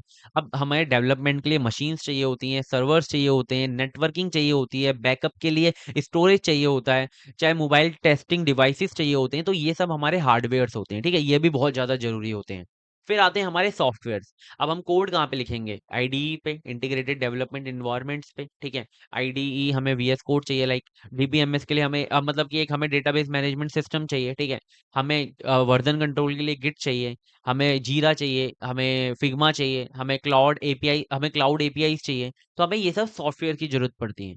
ठीक है, फिर हमें फाइनेंशियल, हमें पैसे भी तो चाहिए होते हैं, सैलरीज भी देनी है, कुछ लाइसेंस की फीस है, क्लाउड होस्टिंग के पैसे जा रहे हैं, तो इन सब के लिए हमें पैसे चाहिए होते हैं। फिर हमें चाहिए होता है टाइम, हमारा फिक्स शेड्यूल्स एंड डेडलाइंस। ठीक है, तो ये सब हमारे रिसोर्सेज होते हैं। अब रिसोर्सेज सिर्फ ऐसा ही नहीं कि सॉफ्टवेयर एंड हार्डवेयर होते हैं, ह्यूमन भी हमारा रिसोर्स है, फाइनेंस भी हमारा रिसोर्स है, एंड टाइम भी हमारा रिसोर्स है। ठीक है, तो हमें ये सब जो हमें रिसोर्सेज हैं उनकी रिक्वायरमेंट होती है जब भी हम एक सॉफ्टवेयर प्रोजेक्ट बना रहे होते हैं। तो ये 5 टाइप के हमारे होते हैं रिसोर्सेज, कैटेगराइज इन 5 टाइप में कैटेगराइज किए हुए हैं। आई होप आपको समझ में आ गए होंगे। ठीक है, अब आता है हमारा रिसोर्स एलोकेशन।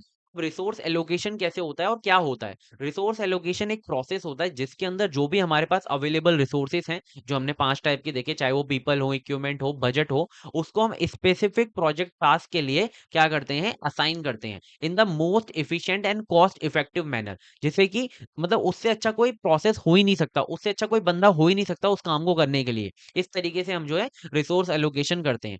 सिंपल टर्म्स की बात करें तो right work to the right person at the right time. इस चीज को करना, इस चीज के प्रोसेस को हम कहते हैं रिसोर्स एलोकेशन। जैसे कि एक सिंपल सा टास्क है, टास्क असाइनमेंट मैट्रिक्स मैंने यहाँ पर बनाई हुई है कि यहाँ पर हमारे पास 3 टीम मेंबर हैं, राहुल है, अमन एंड प्रिया है। अब राहुल जो है एक डेटाबेस एडमिनिस्ट्रेटर है, और अमन जो है वो बैकएंड डेवलपर है, और प्रिया जो है यूआई यूएक्स डिजाइनर है। अब यूआई यूएक्स डिजाइनर को बैकएंड का तो काम नहीं देंगे, हम बैकएंड वाले को बैकएंड का काम देंगे, यूआई यूएक्स डिजाइनर को Figma, wireframe, front end, react components इनको बनाने का काम देंगे, ठीक है। और जो डेटाबेस एडमिनिस्ट्रेटर है, इसे डेटाबेस का स्कीमा तैयार करने देंगे, माई एसक्यूएल कॉन्फ़िगरेशन का काम देंगे, बैकएंड डेवलपर को बैकएंड का काम देंगे। तो आपको समझ में आ रहा है, इस तरीके से जो रिसोर्स है उसे एलोकेट किया जाता है। अब रिसोर्स एलोकेशन की एक हमारी लाइफ साइकिल होती है, ठीक है, जिसे आपको समझना इंपॉर्टेंट है। तो सबसे पहले होता है कि हम जो रिसोर्सेज हैं उन्हें आइडेंटिफाई करते हैं कि हमारे पास कितने अवेलेबल रिसोर्सेज हैं, ठीक है। अब ये हम एस्टिमेट करते हैं कि हमारे प्रोजेक्ट को कितने अवेलेबल रिसोर्सेज में से रिसोर्सेज की जरूरत होगी, ठीक है। फिर हम जो रिसोर्सेज हैं उन्हें असाइन करते हैं, और असाइन करने के बाद ऐसा नहीं असाइन करके हमने छोड़ दिया, हम रेगुलर मॉनिटर करते रहते हैं कि हमने जो रिसोर्सेज अलोकेट किए हैं, हमने जिसको जो टास्क दिया है वो सही से काम हो रहा है या नहीं हो रहा। अगर वो सही से हो रहा होता है तो ठीक है, अगर नहीं हो रहा होता तो उसे रीअलोकेट करते हैं अगर रिक्वायरमेंट होती है। तो ये हमारी लाइफ साइकिल होती है रिसोर्स एलोकेशन की। आई थिंक आपको क्लियर है। अब हमारे दो टॉपिक्स हैं, project plan and work breakdown structure. ये क्या होता है? तो वर्क ब्रेकडाउन स्ट्रक्चर एक हमारा प्रोसेस होता है, लार्ज प्रोजेक्ट को छोटे छोटे एंड मैनेजेबल टास्क के अंदर ब्रेक करने को हम कहते हैं क्या, डिवाइड करने को क्या कहते हैं, वर्क ब्रेकडाउन स्ट्रक्चर। कभी कभी दो नंबर में आ जाता है। ये मतलब सिंपल है कि बिग प्रोजेक्ट को छोटे छोटे पीसीस के अंदर क्या कर दो, ब्रेक कर दो, जिससे कि उसे मैनेज करना जो है बहुत ईजी हो जाए। हर एक मॉड्यूल को मतलब क्या कर देते हैं, ब्रेक कर देते हैं। अब जैसे कि यहाँ पर एक एग्जांपल लेते हैं, ई कॉमर्स वेबसाइट का हमारा एग्जांपल है, जिसको हमने रिक्वायरमेंट एनालिसिस, यूआई डिजाइन करने में, डेटाबेस डिजाइन करने में, login module, product module, card module, payment module, इन सब के अंदर क्या कर दिया, डिवाइड कर दिया पूरे के पूरे प्रोजेक्ट को। अब हम क्या कर सकते हैं, हर एक मॉड्यूल को अलग अलग मेंबर्स को जो है असाइन कर सकते हैं। यूआई डिजाइनर को यूआई का काम दे देंगे, डेटाबेस वाले को डेटाबेस एडमिनिस्ट्रेटर को डेटाबेस का काम दे देंगे, लॉगिन जो फ्रंट एंड या फिर जो बैक एंड देख रहा है उसको ये काम दे देंगे। तो आपको समझ में आ रहा है कि ब्रेकडाउन स्ट्रक्चर किस तरीके से होता है, कि मतलब एक स्ट्रक्चर तैयार किया जाता है ब्रेकडाउन करके कंप्लीट बड़े प्रोजेक्ट को छोटे छोटे मैनेजेबल टास्क के अंदर, ठीक है। ये 2 मार्क्स का क्वेश्चन है। अब आता है प्रोजेक्ट प्लान। प्रोजेक्ट प्लान एक हमारा डॉक्यूमेंट होता है जो कंप्लीटली डिस्क्राइब करता है हमारे पूरे प्लान को, कि किस तरीके से हम एग्जीक्यूट करने वाले हैं, किस तरीके से हम मॉनिटर करने वाले हैं, किस तरीके से हम प्रोजेक्ट को कंप्लीट करने वाले हैं। जैसे कि हमारे प्रोजेक्ट प्लान के कुछ कंटेंट्स होते हैं, एक डॉक्यूमेंट होता है जिसके अंदर हम प्रोजेक्ट के ऑब्जेक्टिव हो गए, स्कोप हो गए, टीम मेंबर्स हो गए, किसका क्या काम है वो हो गया, रिसोर्सेज क्या है, बजट क्या है, इन सबको क्या है लिखते हैं कि ये सब हमारा जो है चीजें होने वाली है प्रोजेक्ट प्लान के अंदर। तो इसी को हम कहते हैं प्रोजेक्ट प्लान। अब इसके एडवांटेजेस ये हैं कि जिससे हमें जो है क्लियर प्रोजेक्ट का डायरेक्शन पता चलता है, अच्छे से कोऑर्डिनेशन हो पाता है क्योंकि सबको अपने रोल एंड रिस्पॉन्सिबिलिटीज पता है, और जो प्रोजेक्ट की कॉस्ट है वो भी कम हो जाती है क्योंकि हमें पहले से चीजें पता है, तो हमें ज्यादा पैसा तुरंत ही नहीं लगाना पड़ता। रिसोर्स यूटिलाइजेशन अच्छे से होता है, टाइमली जो है सारी चीजें कंप्लीट हो जाती हैं। तो ये होता है प्रोजेक्ट प्लान। आई थिंक आपको क्लियर है। अब नेक्स्ट टॉपिक आता है हमारा cost, effort and schedule estimation. आप देख सकते हो एक बार पीवाईक्यू में भी आया हुआ है। अब cost, effort and schedule estimation क्या है, आपको तीनों से पता चल रहा है कि हम पहले कॉस्ट को एस्टिमेट करेंगे, एफर्ट को एस्टिमेट करेंगे एंड शेड्यूल को एस्टिमेट करते हैं अपने प्रोजेक्ट के लिए, ठीक है। आपको अगर कोई भी, आप सोचो कि आपकी कंपनी में अगर कोई भी आता है और आपसे बोलता है कि मुझे एक ई कॉमर्स वेबसाइट बनवानी है लाइक अमेजोन, ठीक है। तो वो आपको मतलब प्रोजेक्ट देने से पहले ही जो है वो पूछ लेगा कि भाई कितने पैसे मेरे लग रहे होंगे, कितने डेवलपर्स रिक्वायर्ड होंगे और कितना टाइम लगेगा इसे बनने में। अगर आप ये चीज नहीं बता पाओगे तो वो आपको प्रोजेक्ट नहीं देगा, ठीक है। क्योंकि आपने अगर पहले ऐसे प्रोजेक्ट बनाए होंगे तो आपको पता होगा इनके बारे में। तो इसके लिए एस्टिमेशन जो होता है वो बहुत जरूरी होता है, कि आप एस्टिमेट कर पाओ कि इतना पैसा लगभग इतना लग जाएगा, इतने डेवलपर लग रहे होंगे और इतने टाइम में आपका जो प्रोजेक्ट है वो डिलीवर हो जाएगा, ठीक है। तो ये इसके लिए एस्टिमेशन बहुत ज्यादा जरूरी होता है। अब एस्टिमेशन होता क्या है?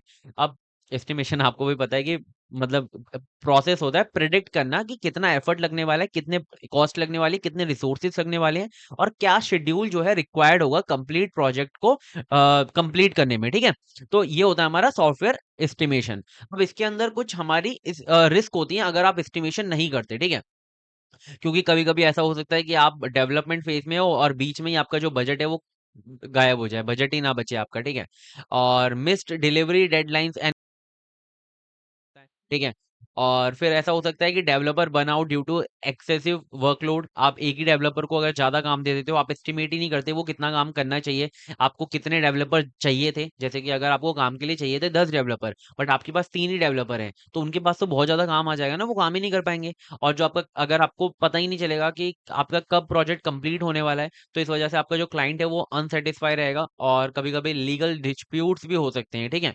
तो ये सब रिस्क होती हैं अगर आप जो है एस्टिमेशन को स्किप करते हो। अब एस्टिमेशन करने के की ऑब्जेक्टिव क्या है? इसका ये सिंपल सा मतलब है कि आप जो अपने प्रोजेक्ट की टोटल कॉस्ट है उसे एस्टिमेट कर पाओ, ठीक है? आप डिटरमाइन कर पाओ कि कितना एफर्ट लगने वाला है, कितने लोग लगने वाले हैं और क्या टाइमलाइन रहने वाली है, एक-एक फीचर कब-कब कंप्लीट हो रहा होगा। आप मैन पावर अच्छे से एलोकेट कर पाओ, ठीक है? आप जो अपने प्रोजेक्ट के रिस्क हैं, उन्हें जितना ज़्यादा हो सके उन्हें मिनिमाइज़ कर पाओ और जो अपना प्रोजेक्ट है वो टाइम पर डिलीवर कर पाओ। तो यही हमारे जो है ऑब्जेक्टिव होते हैं एक एस्टिमेशन के। और ये जो मैं आपको एग्जांपल देता हूँ, जैसे कि मैंने यहाँ पर आपको ये वाला एग्जांपल दिया, इनको मैं ऐसे ही नहीं दे रहा हूँ। यहाँ पर आपको ये जो एग्जांपल है कोशिश करनी है कि आप अपने आंसर के अंदर लिख कर आओ, ठीक है? क्योंकि एग्जांपल बहुत इंपॉर्टेंट होते हैं ऐसे सब्जेक्ट के अंदर, क्योंकि जो टीचर चेक कर रहा है उसको लगता है कि हाँ भाई, इसको बहुत अच्छे से समझ में आ गया है, इसीलिए टॉपिक के ऊपर एग्जांपल भी दे पा रहा है, ठीक है?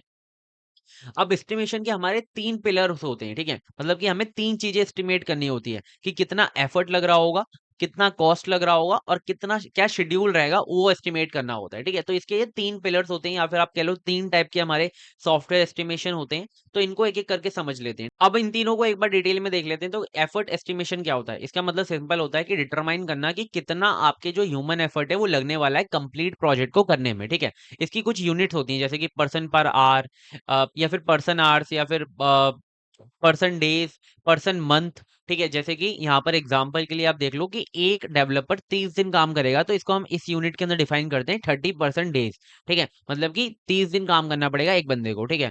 3 डेवलपर्स अगर 10 दिन काम करेंगे तो सिंपल सा मतलब है 30% डेज, ठीक है? तो इस तरीके से आप यूनिट्स के अंदर ये जो एफर्ट्स है उसे कैलकुलेट करते हो, ठीक है? अब फैक्टर अफेक्टिंग एफर्ट, ठीक है? देखो, एक तो सिंपल है कि आपके प्रोजेक्ट का साइज अगर बड़ा है तो ज्यादा आपका जो है एफर्ट लग रहा होगा, स्कोप बड़ा है तो ज्यादा एफर्ट लग रहा होगा। प्रोजेक्ट की अगर कॉम्प्लेक्सिटी ज्यादा है या फिर कम है तो उसके हिसाब से एफर्ट जो चेंज हो रहा होगा। टीम की एक्सपीरियंस लेवल, अगर एक्सपीरियंस कम है तो ज्यादा एफर्ट लगेगा, अगर नहीं है तो फिर उतना एफर्ट नहीं लग रहा होगा, क्योंकि चीजें एकदम बेसिक से नहीं सिखानी पड़ेगी किसी को। टेक्नोलॉजी स्टैक यूज्ड, अगर मॉडर्न बिल्कुल टेक्नोलॉजी यूज हो रही है और वो टीम को नहीं आती तो ज्यादा जो है एफर्ट लग रहे होंगे। कस्टमर रिक्वायरमेंट कितनी है उसके हिसाब से जो है एफर्ट्स जो है चेंज होते रहते हैं, इफेक्ट करता है, ठीक है? फिर आता है हमारा cost estimation.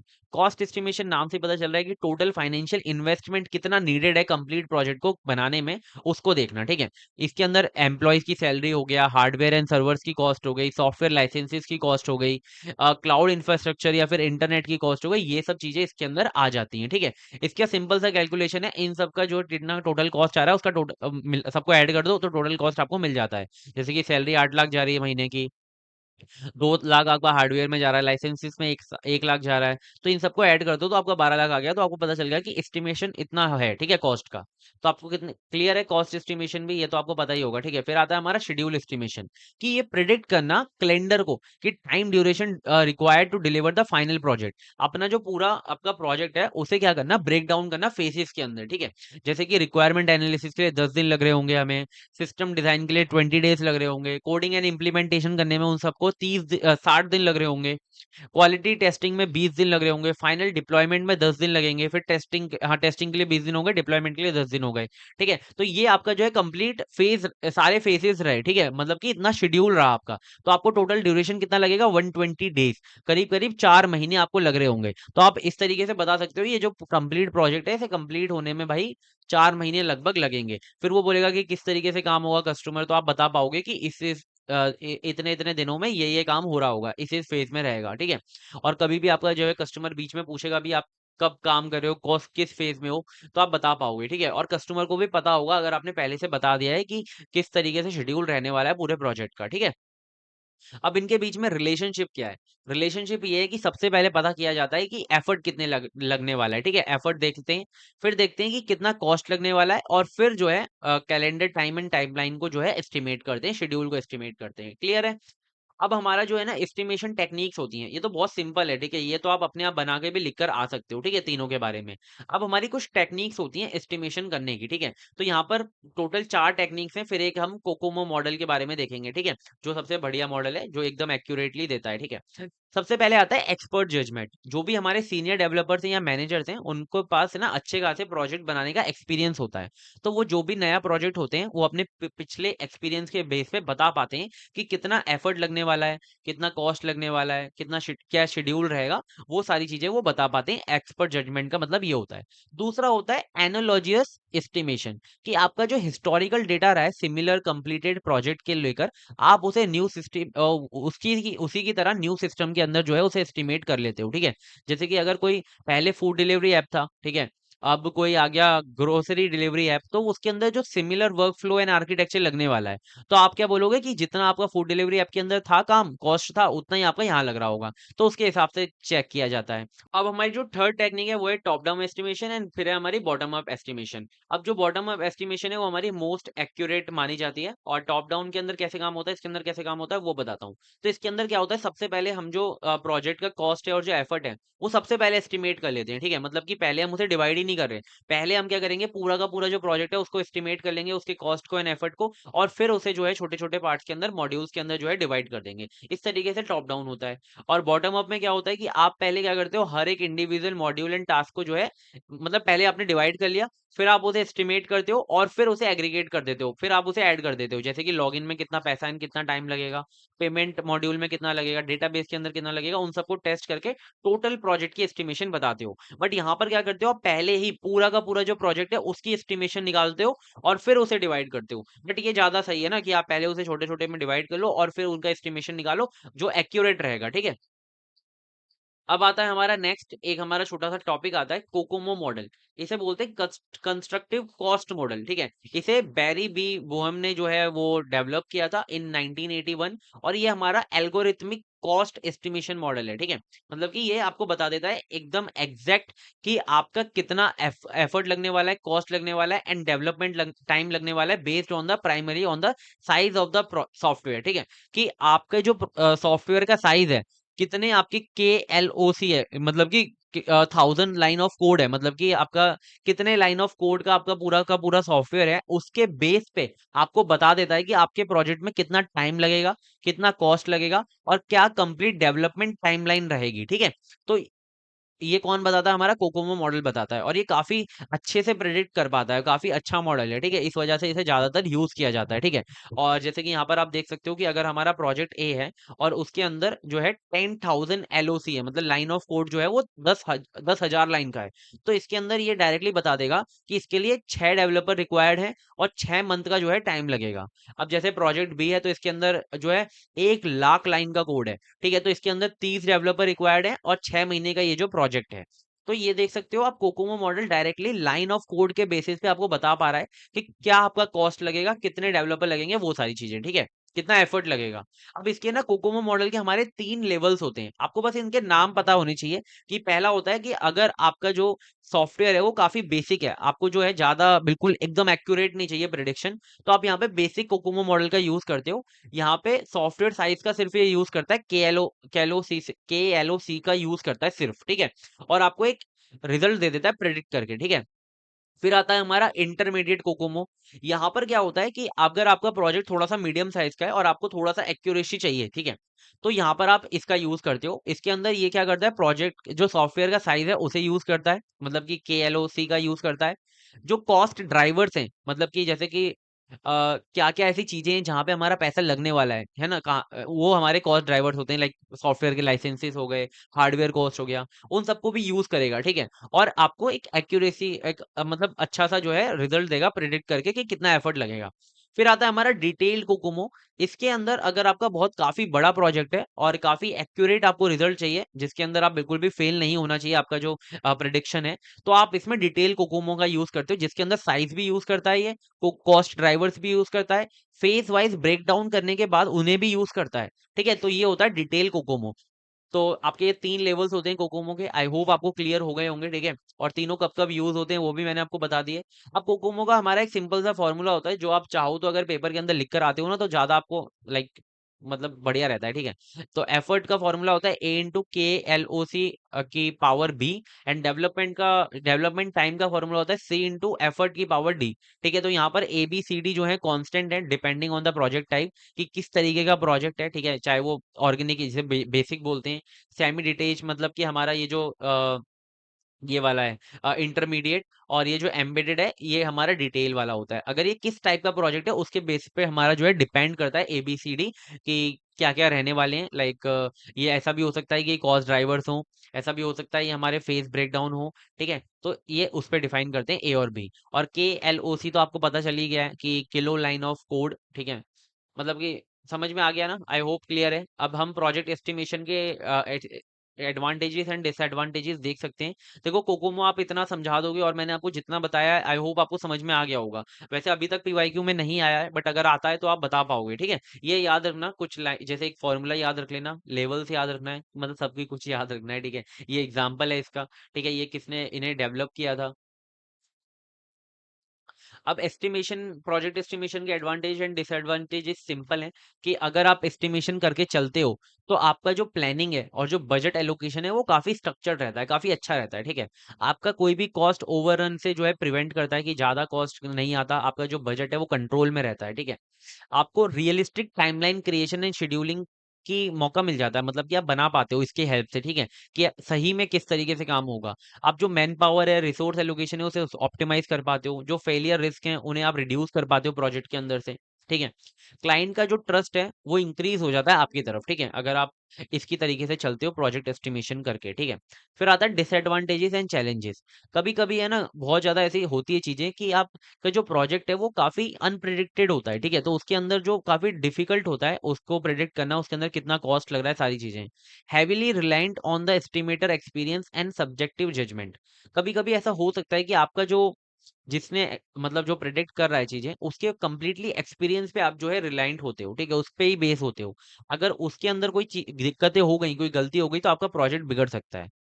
Volatile customer requirement, कभी कभी ऐसा हो सकता है कि इनिशियली गलत थी, फिर बाद में चेंज हो गया, ठीक है, रिक्वायरमेंट्स के अंदर, तो उस वजह से आपका एस्टिमेशन बिगड़ जाता है। Early stage estimate inherently contain margin of error, ठीक है। बिल्कुल स्टार्टिंग के अंदर जो आप एस्टिमेट करते हो उसके अंदर आपको अच्छे से रिक्वायरमेंट भी नहीं पता होती, ठीक है, और आपको अच्छे से सारी चीजें नहीं पता होती, तो वहां पे बहुत ज्यादा ऐसे दिक्कतें होती हैं। तो वो मतलब बहुत ज्यादा ऐसा हो सकता है कि आपको चेंजेस करने पड़े जो आपके एस्टिमेशन है। तो ये डिसएडवांटेजेस एंड चैलेंजेस होते हैं, आई होप आपको क्लियर होंगे, ठीक है। यहाँ तक हमने प्रोजेक्ट एस्टिमेशन को है कंप्लीट कर लिया। अब बढ़ते हैं नेक्स्ट टॉपिक की तरफ, जो कि बहुत इंपॉर्टेंट टॉपिक है, रिस्क मैनेजमेंट, ठीक है। इसके अंदर आप देख सकते हो कितनी बार ये PYQ में आया है, 3 बार आया है, 2023 में नवंबर में, और 2023 में वापस एक और बार आया था एक ही क्वेश्चन पेपर में। दिसंबर 2024 में भी आया हुआ है। तो यहाँ पर आप देख सकते हो कि रिस्क आइडेंटिफिकेशन को पूछा गया है, principle of risk assessment and mitigation को पूछा गया है, risk assessment mitigation with suitable example समझाओ। तो इन सबको आपको जो है इस टॉपिक के अंदर मैं आपको एक्सप्लेन कर दूंगा और सारे आपके जो डाउट्स हैं वो क्लियर हो जाएंगे। अब रिस्क असेसमेंट एंड मिटिगेशन से स्टार्ट करते हैं, ठीक है। फिर रिस्क मैनेजमेंट, ये मतलब रिस्क मैनेजमेंट ऐसे ओवरऑल पूरा अम्ब्रेला है, उसके अंदर हमारे risk assessment, risk identification, risk mitigation, ये सारी चीजें आती हैं, ठीक है। तो चलो समझते हैं। अब आप एक एग्जांपल से समझो कि आपका एक ऑनलाइन बैंकिंग सिस्टम जो है आप बिल्ड कर रहे हो with a strict 8 month timeline, ठीक है, कि आप 8 मंथ के अंदर आपको जो है उसे बिल्ड करना है। वहां पे एवरीथिंग जो है वो प्लान्ड है, बट मिड वे में क्या होता है, डेवलपमेंट के टाइम पे कुछ अनएक्सपेक्टेड इवेंट जो है वो अकर हो जाते हैं। जैसे कि रेजिग्नेशन आ जाता है, 2 सीनियर डेवलपर जो है वो छोड़ जाते हैं कंपनी को तुरंत ही। आपको आपने मतलब जो पहले टाइमलाइन बनाई हुई थी, आपने जो प्लान बनाया वो तो बिगड़ गया, ठीक है।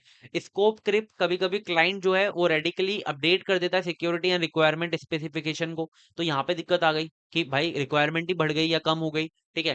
क्रैश एंड कट्स, प्राइमरली जो स्टेज सर्वर क्रैशेस हो जाते हैं या फिर बजट जो है वो कभी कभी कम हो जाता है, ठीक है। तो इस वजह से दिक्कतें आ जाती हैं। ये सब क्या होते हैं, ये सब हमारे अनसर्टेन इवेंट्स होते हैं कि कभी भी अगर हो सकते हैं। तो उन्हीं अनसर्टेन इवेंट्स को हम क्या कहते हैं, सॉफ्टवेयर रिस्क या रिस्क कहते हैं, ठीक है। अब अगर आपकी भी लाइफ चल रही है बढ़िया से और कुछ रिस्क आ जाता है तुरंत से, तो आपको उसके बारे में पता नहीं होता ना, वो अनसर्टेन इवेंट है, तो उसी को रिस्क कहते हैं। ऐसे ही जब हम सॉफ्टवेयर बना रहे हैं तो उसके अंदर बीच में कोई भी रिस्क आ सकता है, ठीक है। जैसे कि कोई छोड़ के ही चला गया बीच में, तो आप क्या करोगे, तो उसी को मैनेज करना ही हम यहाँ पे देखने वाले हैं, ठीक है। तो सॉफ्टवेयर रिस्क हमारा क्या होता है? सॉफ्टवेयर रिस्क हमारा पॉसिबिलिटी होती है एक अनसर्टेन फ्यूचर इवेंट के होने को, ठीक है? या फिर condition that if it occur has to negative effect on the project objective such a cost, time, quality and performance. इन सब पे एक नेगेटिव जो है इफेक्ट पड़ता है सॉफ्टवेयर रिस्क की वजह से। तो उसी को हम कहते हैं सॉफ्टवेयर रिस्क। अब रिस्क मैनेजमेंट क्या होता है और क्यों रिस्क मैनेजमेंट इतना एसेंशियल है, पहले वो समझते हैं, ठीक है? तो रिस्क मैनेजमेंट देखो सिंपल इसके लिए एसेंशियल है कि रिस्क जो है कभी भी आ सकती है। आप उसे कभी भी पहले से प्रेडिक्ट करके नहीं चल सकते। तो इसके लिए रिस्क जो है मैनेजमेंट करना बहुत इंपॉर्टेंट होता है। विदाउट प्रोएक्टिव रिस्क मैनेजमेंट आपका जो प्रोजेक्ट है वो कभी-कभी जो डेडलाइन्स है उन्हें मिस कर सकता है। आपका जो कॉस्ट है वो कभी-कभी ज़्यादा हो सकता है। आपका जो क्लाइंट है वो अनहैप्पी हो सकता है, फाइनेंशियल लॉस हो सकता है, ठीक है? तो इसके अंदर 3 ऑब्जेक्टिव जो हैं वो इंक्लूड होते हैं रिस्क मैनेजमेंट के अंदर कि सबसे पहले early identification of potential bottlenecks, ठीक है? जो भी रिस्क आने वाली है उसका आप पहले से ही जो है आइडेंटिफिकेशन करके रखो जितना ज़्यादा हो सके। आप पूरा तो नहीं कर सकते, बिल्कुल अच्छे से एक्यूरेटली तो नहीं कर सकते, बट जितना हो सकता है उसे एस्टिमेट आइडेंटिफिकेशन करके रखो। Minimising financial loss and reducing failure rates, ठीक है? आपका जो रिस्क मैनेजमेंट की वजह से आपने पहले आइडेंटिफिकेशन कर लिया था जो भी पॉसिबल बॉटलनेक्स होने वाले थे। अब आपका जो फाइनेंशियल लॉस है और जो फेलियर रेट्स हैं वो लगभग कम हो सकते हैं मतलब मिनिमाइज हो सकते हैं, ठीक है? Improving software architecture quality and deliver predictability, ठीक है? डिलीवरी प्रिडिक्टेबिलिटी, आपका जो डिलीवरी प्रिडिक्टेबिलिटी है उसे इंप्रूव करता है। आपकी जो आर्किटेक्चर है पूरे के पूरे सॉफ्टवेयर का उसे इंप्रूव करता है, ठीक है? कौन? रिस्क मैनेजमेंट, ठीक है? इतना क्लियर है? अब आगे बढ़ते हैं। Types of software risk. अब किस किस टाइप की हमारे सॉफ्टवेयर के अंदर रिस्क आ सकती है आपको भी पता है। सबसे पहले तो प्रोजेक्ट रिस्क आ सकती है कि आपका पूरे के पूरा जो शेड्यूल प्रोजेक्ट है वो रिस्क की वजह से जो शेड्यूल है वो बिगड़ गया, बजट बिगड़ गया, पूरा का पूरा स्टाफ बिगड़ गया, ये एंड रिसोर्सेज बिगड़ गए। तो इन सब पे अगर इम्पैक्ट आता है किसी भी रिस्क की वजह से तो उसे कहते हैं प्रोजेक्ट रिस्क। मतलब कि अगर शेड्यूल पे, बजट पे या फिर स्टाफ पे रिस्क आता है तो उसे कहते हैं प्रोजेक्ट रिस्क। जैसे कि बजट हमारा जो कम हो गया या फिर किसी की स्टाफ ने रेजिग्नेशन ले लिया जो इंपॉर्टेंट था, शेड्यूल स्लिपेज हो गया, ठीक है? कोई शेड्यूल बिगड़ गया, जिस फेज में काम हो रहा था उस फेज से वो आगे बढ़ गया या फिर उतने दिनों में काम नहीं हो पाया। टेक्निकल रिस्क हो सकता है अगर आपकी क्वालिटी पे, फंक्शनैलिटी पे, डिजाइन पे या परफॉर्मेंस पे क्वालिटी के इम्पैक्ट पड़ता है तो उसे कहते हैं टेक्निकल रिस्क, ठीक है? यहाँ पे जैसे कि कोई कॉम्प्लेक्स न्यू एआई टूल्स आ गए, ठीक है? उसकी वजह से जो है दिक्कत आ रही है या फिर इंटीग्रेशन फ्लॉ हो गया या फिर सिक्योरिटी वल्नरेबिलिटीज आ गई जिसकी वजह से आपका जो डेटा है वो लीक हो गया या फिर हैकर्स ने जो है अटैक अटैक कर दिया। वो होते हैं हमारे टेक्निकल रिस्क। अब आते हैं हमारे बिजनेस रिस्क। अगर आपके ऑर्गेनाइजेशनल विएबिलिटी पे कि आप जो ऑपरेशंस हैं उन्हीं को परफॉर्म नहीं कर पा रहे हो, आपने जो पूरा का पूरा टीम स्ट्रक्चर तैयार किया था उसी के अंदर लड़ाई वड़ाई हो गई, ठीक है?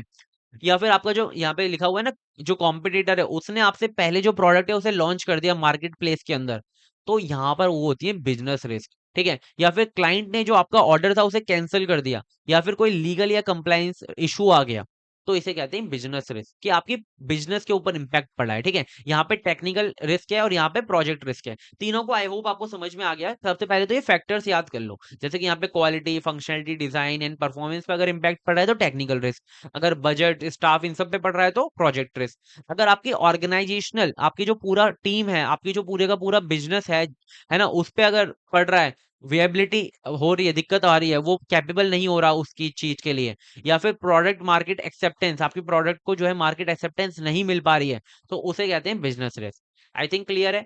अब हमारा रिस्क मैनेजमेंट का कंप्लीट एक प्रोसेस होता है, ठीक है? उसे हम डिटेल में समझेंगे। पहले यहाँ पे समझा देता हूँ डायग्राम की हेल्प से। ये डायग्राम आपको जरूर बना के आने हैं, ठीक है? सबसे पहले आप रिस्क को क्या करते हो? आइडेंटिफाई करते हो, फिर एनालाइज करते हो, फिर असेस करते हो, फिर प्रायोरिटाइज करते हो कौन सी रिस्क को ज्यादा अभी तुरंत आने वाली है तो उसे पहले रिमूव किया जाए, फिर मिटिगेशन करते हो, मतलब प्रिवेंट वगैरह होता है इसका मतलब, फिर आप मॉनिटर करते रहते हो कि आगे कौन सी रिस्क आने वाली है, ठीक है? ये लाइक अ लाइफ साइकिल होती है हमारे पूरे रिस्क मैनेजमेंट की। अब हम इसे एक-एक करके समझेंगे तो आपको बहुत अच्छे से क्लियर हो जाएगा, ठीक है? रिस्क आइडेंटिफिकेशन क्या होता है? आपके जितना भी पूरा प्रोजेक्ट है उसके अंदर आप क्या करो, ब्रेनस्टॉर्मिंग करो, चेकलिस्ट देखो, स्वॉट एनालिसिस करो, हिस्टोरिकल जो प्रोजेक्ट डेटा है उनको देखो, और डिस्कवर करो कि कितने पॉसिबल थ्रेट्स हो सकते हैं, जब तक मतलब वो अभी अकर नहीं हुए बट हो सकते हैं आपके प्रोजेक्ट के अंदर। पहले ऐसे कोई प्रोजेक्ट था जिसके अंदर ऐसा हुआ था, या फिर आप ब्रेनस्टॉर्म करो, सोचते रहो बैठ के कि ऐसा हो सकता है, ऐसा हो सकता है उसके बारे में। तो रिस्क आइडेंटिफिकेशन का मतलब ये होता है कि रिस्क को होने से पहले आइडेंटिफाई करना, ठीक है। अब होता है हमारा रिस्क एनालिसिस। आपने देखा कि ये रिस्क आ सकती है, तो उसका रूट कॉज को स्टडी करो कि कौन सा रूट कॉज है, ठीक है, कितनी ज्यादा उसकी प्रोबेबिलिटी है होने की, और पोटेंशियल सेवेरिटी क्या है, कितना इंपैक्ट हो सकता है उसका, ठीक है, कि कितना ज्यादा हमारे प्रोजेक्ट को इंपैक्ट कर सकता है, ठीक है, अफेक्ट कर सकता है। तो वो देखो रिस्क एनालिसिस के अंदर वो होता है। अब रिस्क असेसमेंट होता है कि evaluating overall seriousness to the assigned severity levels, कि आपने जो भी अब एनालाइज वगैरह किया है उसे एक सेवरिटी लेवल्स के अंदर क्या कर दो, डिवाइड कर दो। कि अगर कोई हमारे पास जैसे कि 4 रिस्क हैं, ठीक है, तो हमने उसको क्या कर दिया, अलग अलग ऐसे टेबल्स अलग अलग ऐसे असाइन कर दिया कि इसकी प्रोबेबिलिटी, रिस्क 1 की जो प्रोबेबिलिटी है वो बहुत ज्यादा हाई है, और इम्पैक्ट जो है वो भी बहुत ज्यादा हाई होने वाला है। तो इसकी वजह से क्या होगा कि जो सेवरिटी लेवल है वो बहुत ज्यादा क्रिटिकल हो जाएगा और बहुत ज्यादा वेरी हाई हो जाएगा, तो इसको तुरंत ही जो है ठीक किया जाएगा। अब दूसरा आता है हमारा कि इसकी भी प्रोबेबिलिटी हाई है बट इम्पैक्ट लो है, तो ये मीडियम है। फिर आता है हमारा थर्ड कि प्रोबेबिलिटी अगर लो है बट इम्पैक्ट हाई है, तो ये भी मीडियम है। अगर इसकी प्रोबेबिलिटी लो है, ये बहुत मुश्किल है ये होना, ठीक है, बट इसका इम्पैक्ट भी लो है, ठीक है, अगर हो भी जाएगा तो कोई इतनी दिक्कत नहीं होगी, तो ये लो है, ठीक है। तो इस तरीके से आप क्या करोगे, रिस्क असेसमेंट करोगे कि कौन सा रिस्क कितना ज्यादा प्रोबेबली होने के हो सकता है, और कितना उसका इम्पैक्ट पड़ने वाला है, उसके हिसाब से आपने क्या कर दिया, उसे कैटेगराइज कर दिया एक तरीके से, ठीक है, हाई मीडियम एंड लो के अंदर। फिर क्या आता है रिस्क प्रायोरिटाइजेशन, ठीक है, कि sorting risk so high priority threat receive immediate resource allocation, ठीक है, इमीडिएट रिसोर्स एलोकेशन, कि आप क्या करते हो कि शॉर्ट कर देते हो अपनी जो पूरी की पूरी, जो जैसे कि आपने 10 रिस्क को आइडेंटिफाई कर लिया है, ठीक है, आप उन्हें शॉर्ट करोगे कि पहले ये जो 3 रिस्क है ना, ये इनके इनको बहुत ज्यादा तुरंत जो है रिसोर्सेज की जरूरत है, अगर ये नहीं हुआ ना तो ये जो पूरा का पूरा जो दिक्कत है वो बहुत ज्यादा हो जाएगा, और इसकी बहुत ज्यादा प्रायोरिटी इसको मिल जाएगी, ठीक है। फिर ये जो नीचे की एक रिस्क है ये इतनी ज्यादा नहीं है, फिर जो 4 रिस्क है वो तो बिल्कुल ही जरूरी नहीं है, तो आपने क्या कर दिया, रिस्क को प्रायोरिटाइज कर दिया। तो जो भी टॉप जो रिस्क सबसे ज्यादा होने वाली है, जिसको सबसे ज्यादा प्रायोरिटी दी गई है, उसको तुरंत ही जो है रिसोर्सेज को एलोकेट किया जाएगा, ठीक है। जैसे कि यहाँ पर एक office painter printer failure and server crash, इसमें सर्वर क्रैश को ज्यादा प्रायोरिटी मिलेगी। ऑफिस का प्रिंटर फेल हो गया वो बाद में ठीक हो जाएगा, बट सर्वर अगर क्रैश हो गया तो बहुत ज्यादा दिक्कत आ सकती है, तो इसे नेक्स्ट स्टेप आता है हमारा रिस्क मिटिगेशन, ठीक है। अब जितना भी हमने किया उसमें एनालिसिस किया, हमने प्रायोरिटाइजेशन कर दिया कि भाई ये रिस्क सबसे इंपॉर्टेंट है, बट अब कुछ स्टेप्स तो लेने पड़ेंगे।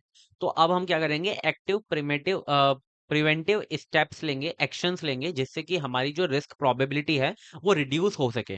जिसकी प्रोबेबिलिटी बहुत ज्यादा हाई है उसे रिड्यूस करने के लिए हम कुछ स्टेप्स लेंगे, ठीक है, जिससे कि जैसे कि हमारा क्रॉस ट्रेनिंग स्टाफ हो गया, स्टाफ को अच्छे से ट्रेनिंग देना, या फिर क्लाउड बैकअप्स लेना अगर कोई हमें वल्नरेबिलिटीज वगैरह लग रही है, ठीक है, तो ये हम एक्शंस लेते हैं मिटिगेशन के अंदर। फिर आता है रिस्क मॉनिटरिंग। अब क्या करोगे, आप continuously oversight through periodic audits करते रहोगे, स्टेटस चेक करते रहोगे, जिससे कि आप ट्रैक करते रहोगे कि कौन सी एग्जिस्टिंग हमारी रिस्क है, और आप न्यू एमर्जिंग वंस को भी आइडेंटिफाई करते रहोगे, ठीक है। जो भी हमारी मतलब कि एग्जिस्टिंग है और कौन सी नई आ रही है उनको आप मॉनिटर करते रहोगे, ठीक है, कि वो रिस्क हमारी ज्यादा बड़ी ना हो पाए, ठीक है, या फिर कौन सी नई रिस्क आई है उन्हें भी हम आइडेंटिफाई करते रहेंगे, ठीक है, मॉनिटर करते रहेंगे। तो आई थिंक आपको क्लियर है, ये हमारा कंप्लीट जो लाइफ साइकिल है रिस्क मैनेजमेंट की, थोड़ा सा सिमिलर लग रहा होगा, बट यहाँ पर हमने आइडेंटिफाई किया, यहाँ पे हमने एनालाइज किया कि वो रिस्क सच में इंपॉर्टेंट है या नहीं, उसकी जो रिस्क है उसका रूट कॉज क्या है, ठीक है, वो कितनी ज्यादा उसकी प्रोबेबिलिटी है, और क्या उसका इम्पैक्ट आ सकता है, ठीक है। फिर हमने इम्पैक्ट एंड प्रोबेबिलिटी के बेस पर उसे असेसमेंट किया, उसकी एक टेबल तैयार करी, ठीक है। फिर हमने प्रायोरिटाइज किया कि कौन सी रिस्कों को हमें सबसे पहले जो है ठीक करना चाहिए। फिर हमने ठीक करने के लिए मिटिगेशन के लिए एक्शन, मिटिगेशन के अंदर हमने एक्शन लिए, और फिर मॉनिटर करते रहते हैं हम लॉन्ग टर्म, जिससे कि कोई रिस्क आए ना, ठीक है। तो आई थिंक आपको क्लियर हो गया, ठीक है, रिस्क लाइफ साइकिल। अब एक हमारा RMMM प्लान होता है, ठीक है, कोई भी रिस्क को ठीक करने के लिए कोई भी सॉफ्टवेयर के अंदर, ठीक है। एक होता है risk mitigation, monitoring and management. इसके अंदर सारी चीजें लिखी होती हैं, डॉक्यूमेंट होता है जिसके अंदर हमारा जो सॉफ्टवेयर इंजीनियरिंग का प्रोजेक्ट है वो रिस्क से बचा रहे, ठीक है। रिस्क का एक कंप्लीट प्रोसीजर इसके अंदर होता है कि स्ट्रक्चर स्ट्रेटेजी होती है कि किस तरीके से अगर कोई रिस्क आएगी तो उसे किस तरीके से डील किया जाएगा, ठीक है? समझ रहे हो? या फिर रिस्क की अगर कोई संभावना होगी, आइडेंटिफाई किया जाएगा कि ये रिस्क आ रही है, तो उसे किस तरीके से ठीक किया जाएगा। तो वो डॉक्यूमेंट होता है और ये इंडिस्पेंसेबल होता है, काफ़ी ज़्यादा इम्पोर्टेंट होता है, ठीक है? तो ये समझ में आ गया। अब आरएमएम का मतलब क्या है? Mitigation, monitoring and management.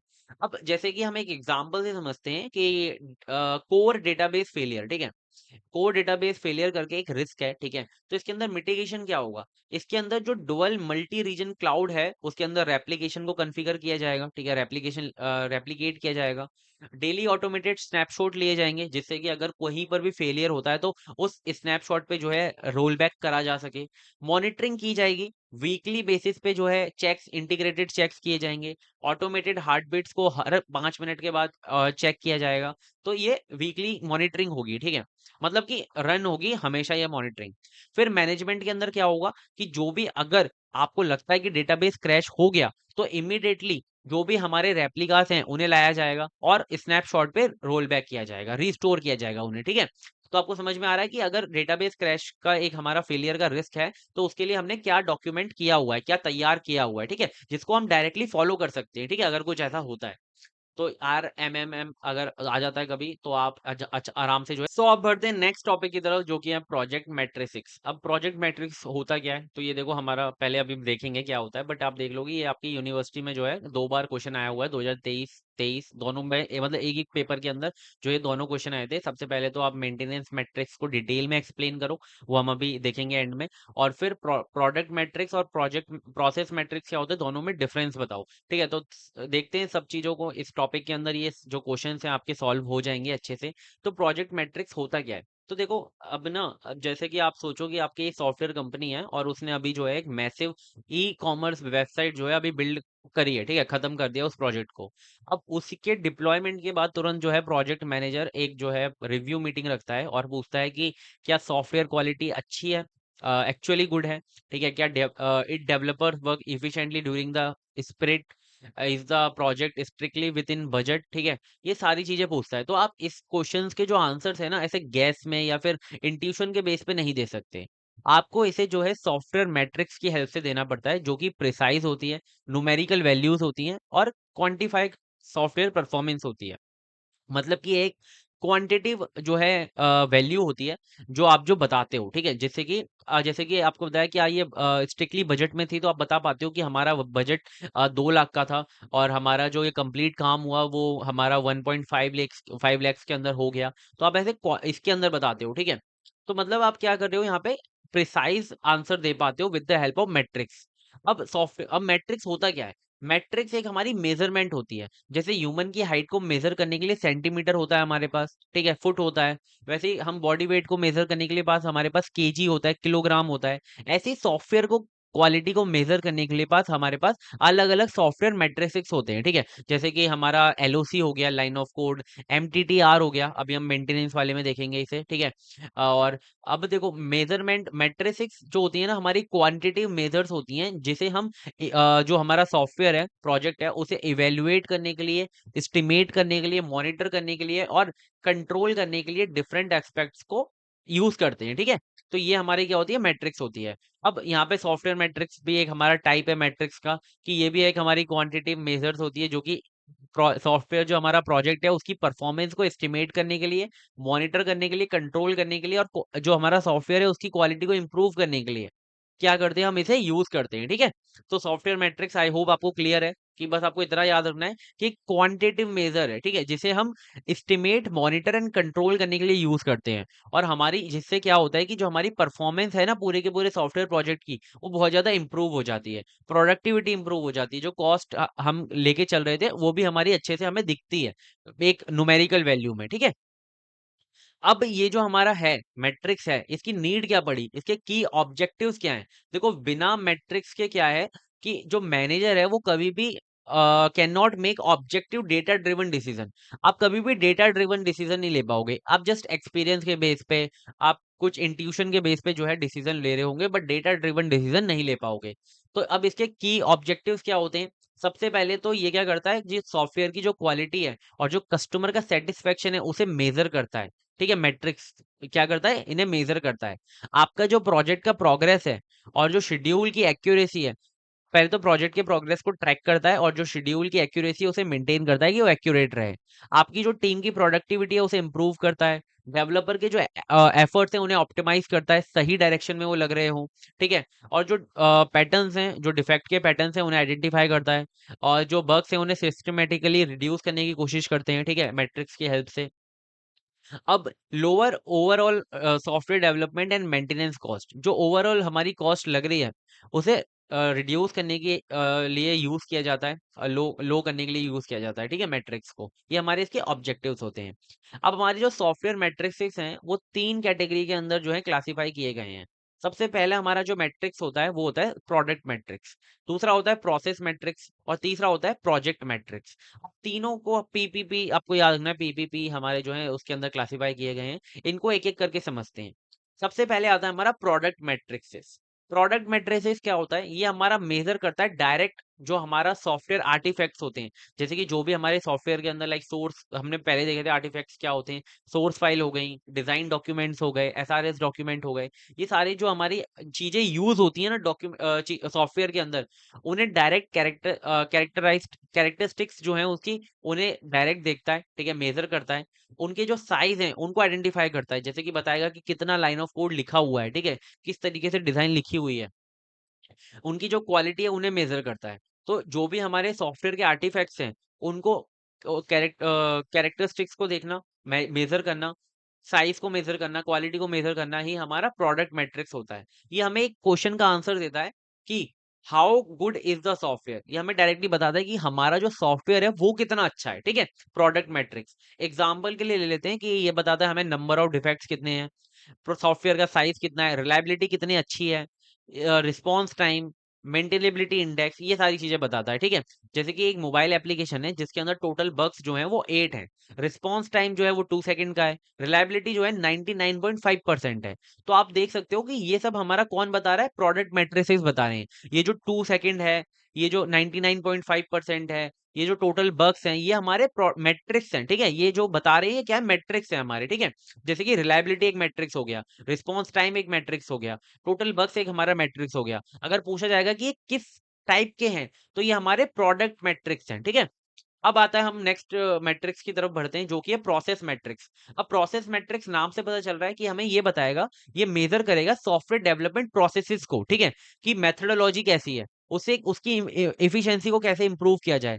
ये हमें इस क्वेश्चन का आंसर देता है, how well are we developing the software, कितना अच्छे से हम सॉफ्टवेयर को डेवलप कर रहे हैं। ठीक है, एग्जांपल के लिए हमें ये कोडिंग एफिशिएंसी को बता देगा मेजर करके, डीआरई को बता देगा, डिफेक्ट रिमूवल इफिशियंसी को, कोड रिव्यू इफेक्टिवनेस को बता देगा। जैसे कि एक प्रैक्टिकल एग्जांपल लेते हैं, 100 जो हमने कोड जो डिटेक्ट किए थे टेस्टिंग के टाइम पे, उसमें से 95% को हमने सक्सेसफुली जो है रिमूव कर दिया रिलीज से पहले। ठीक है, तो प्रोसेस की जो इफिशियंसी है वो कितनी हो जाएगी, 95%, क्योंकि 5 ही जो बग्स थे वो रह गए, 5% ही जो बग्स थे वो रह गए, हमने प्रोसेस की इफिशियंसी दिखा दी इस तरीके से मेजर करके।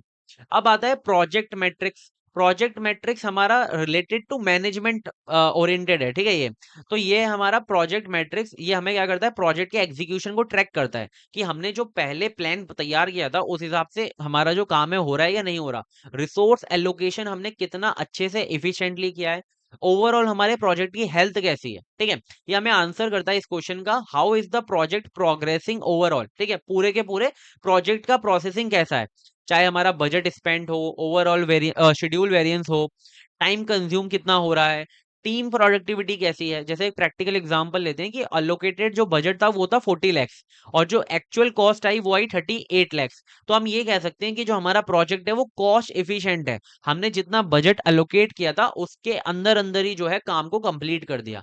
तो आई होप आपको क्लियर होगा, तीनों के तीनों मैट्रिक्स के जो टाइप्स हैं आपको समझ में आ गए होंगे। ठीक है, अब बढ़ते हैं इसके जो डिफरेंस है। ठीक है, ये डिफरेंस कभी कभी पेपर के अंदर आ जाता है, तो ये देख लेना, अभी मैं आपको नहीं समझा रहा हूँ, ये पूरा का पूरा सेम ही है जैसे मैंने आपको बताया। ठीक है, इसका बस ये देख लो कि ये जो हमारा प्रोडक्ट मैट्रिक्स है ये पोस्ट डेवलपमेंट होता है। ठीक है, जब रिलीज हो जाता है उसके बाद, और प्रोसेस जो है वो ड्यूरिंग डेवलपमेंट लाइफ साइकिल होता है, और ये पूरे के पूरे प्रोजेक्ट के एग्जीक्यूशन के टाइम पे चल रहा होता है। ठीक है, इसके की मैट्रिसेस मैंने आपको ऊपर ही बता दिया, ये यहाँ पे वापस लिखे हुए हैं, ठीक है। अब आता है हमारा मेंटेनेंस मैट्रिसेस। आप यहाँ पे अगर पीवाईक्यू में देखोगे तो आपसे डायरेक्टली क्वेश्चन पूछा गया था कि भाई एक्सप्लेन करो मेंटेनेंस मैट्रिक्स को डिटेल में। तो पहले आप इसके अंदर क्या करोगे, पहले आप मैट्रिक्स को एक्सप्लेन करोगे, ये वाला जो एग्जाम्पल दिया मैंने आप ये एक्सप्लेन करोगे, फिर आप बताओगे सॉफ्टवेयर मैट्रिक्स होता क्या है, फिर आप जाओगे मेंटेनेंस मैट्रिक्स की तरफ, ठीक है। अब मेंटेनेंस मैट्रिक्स है क्या? अब हमारे सॉफ्टवेयर डेवलपमेंट लाइफ साइकिल के अंदर लास्ट जो फेस आता है वो आता है हमारा मेंटेनेंस का, ठीक है। कि जब हमारा जो प्रोजेक्ट है वो हमारा डिप्लॉय हो गया है, रिलीज हो गया है, अब जो हम है रेगुलर उसके अंदर मेंटेनेंस करते रहते हैं कि क्या क्या दिक्कतें आ रही हैं, क्या बग हमारे जो है वो आइडेंटिफाई किए जाते हैं, उन्हें ठीक किया जाता है, वो सब मेंटेनेंस टाइम पे होता है। तो उस टाइम पे भी तो हमें कुछ मेट्रिक्स की जरूरत होगी मेजर करने के लिए।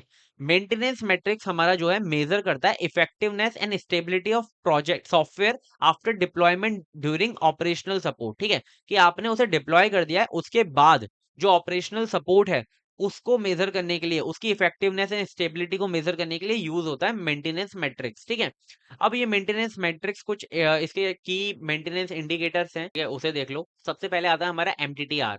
ये हमारा होता है मीन टाइम टू रिपेयर, कि आपके जितने नंबर ऑफ बग्स आते हैं उसे कितना टाइम लगा ठीक करने में, ठीक है। जैसे कि एवरेज टाइम जो होता है वो बताता है ये। जैसे कि एग्जांपल लेते हैं कि 5 बग्स आए थे और उसे रिपेयर होने में 25 आवर्स लगे, तो एमटीटीआर का फॉर्मूला होता है total maintenance down time upon total number of repairs. तो यहाँ पे आपको 25 घंटे लगे और 5 आपने रिपेयर जो है उसे फिक्स किया, तो यहाँ पर आपका एमटीटीआर कितना हो गया, 5, ठीक है। 5 आवर्स का आपका एमटीटीआर हो गया। क्लियर है? इस तरीके से आप मेंटेनेंस मैट्रिक्स को दिखाते हो, ठीक है। फिर आता है हमारा एमटीबीएफ। एमटीबीएफ क्या होता है? मीन टाइम बिटवीन फेलियर्स, कि average operating time between operational failures. Example के लिए समझते हैं, आपको इससे नहीं आएगा समझ में तो। Software run smoothly for 100 hours before crash, मतलब कि क्रैश होने से पहले वो उसने 100 घंटे जो है बढ़िया चला, डिप्लॉयमेंट के बाद आपने आपने डिप्लॉय कर दिया, फिर 100 घंटे वो बढ़िया चला, फिर जो है वो क्रैश हो गया। तो इसका जो मीन टाइम बिटवीन फेलियर्स है वो 100 घंटे का है। मतलब कि अगर क्रैश होता है तो उसके 100 घंटे बाद ही वापस से क्रैश होता है, उससे पहले क्रैश नहीं हो रहा। तो अगर हायर एमटीबीएस होता है तो रिलायबिलिटी ज्यादा होती है, ठीक है। तो आपको समझ में आ गया होगा कितना टाइम लगता है उसे दो क्रैशेस के बीच बीच में, ठीक है।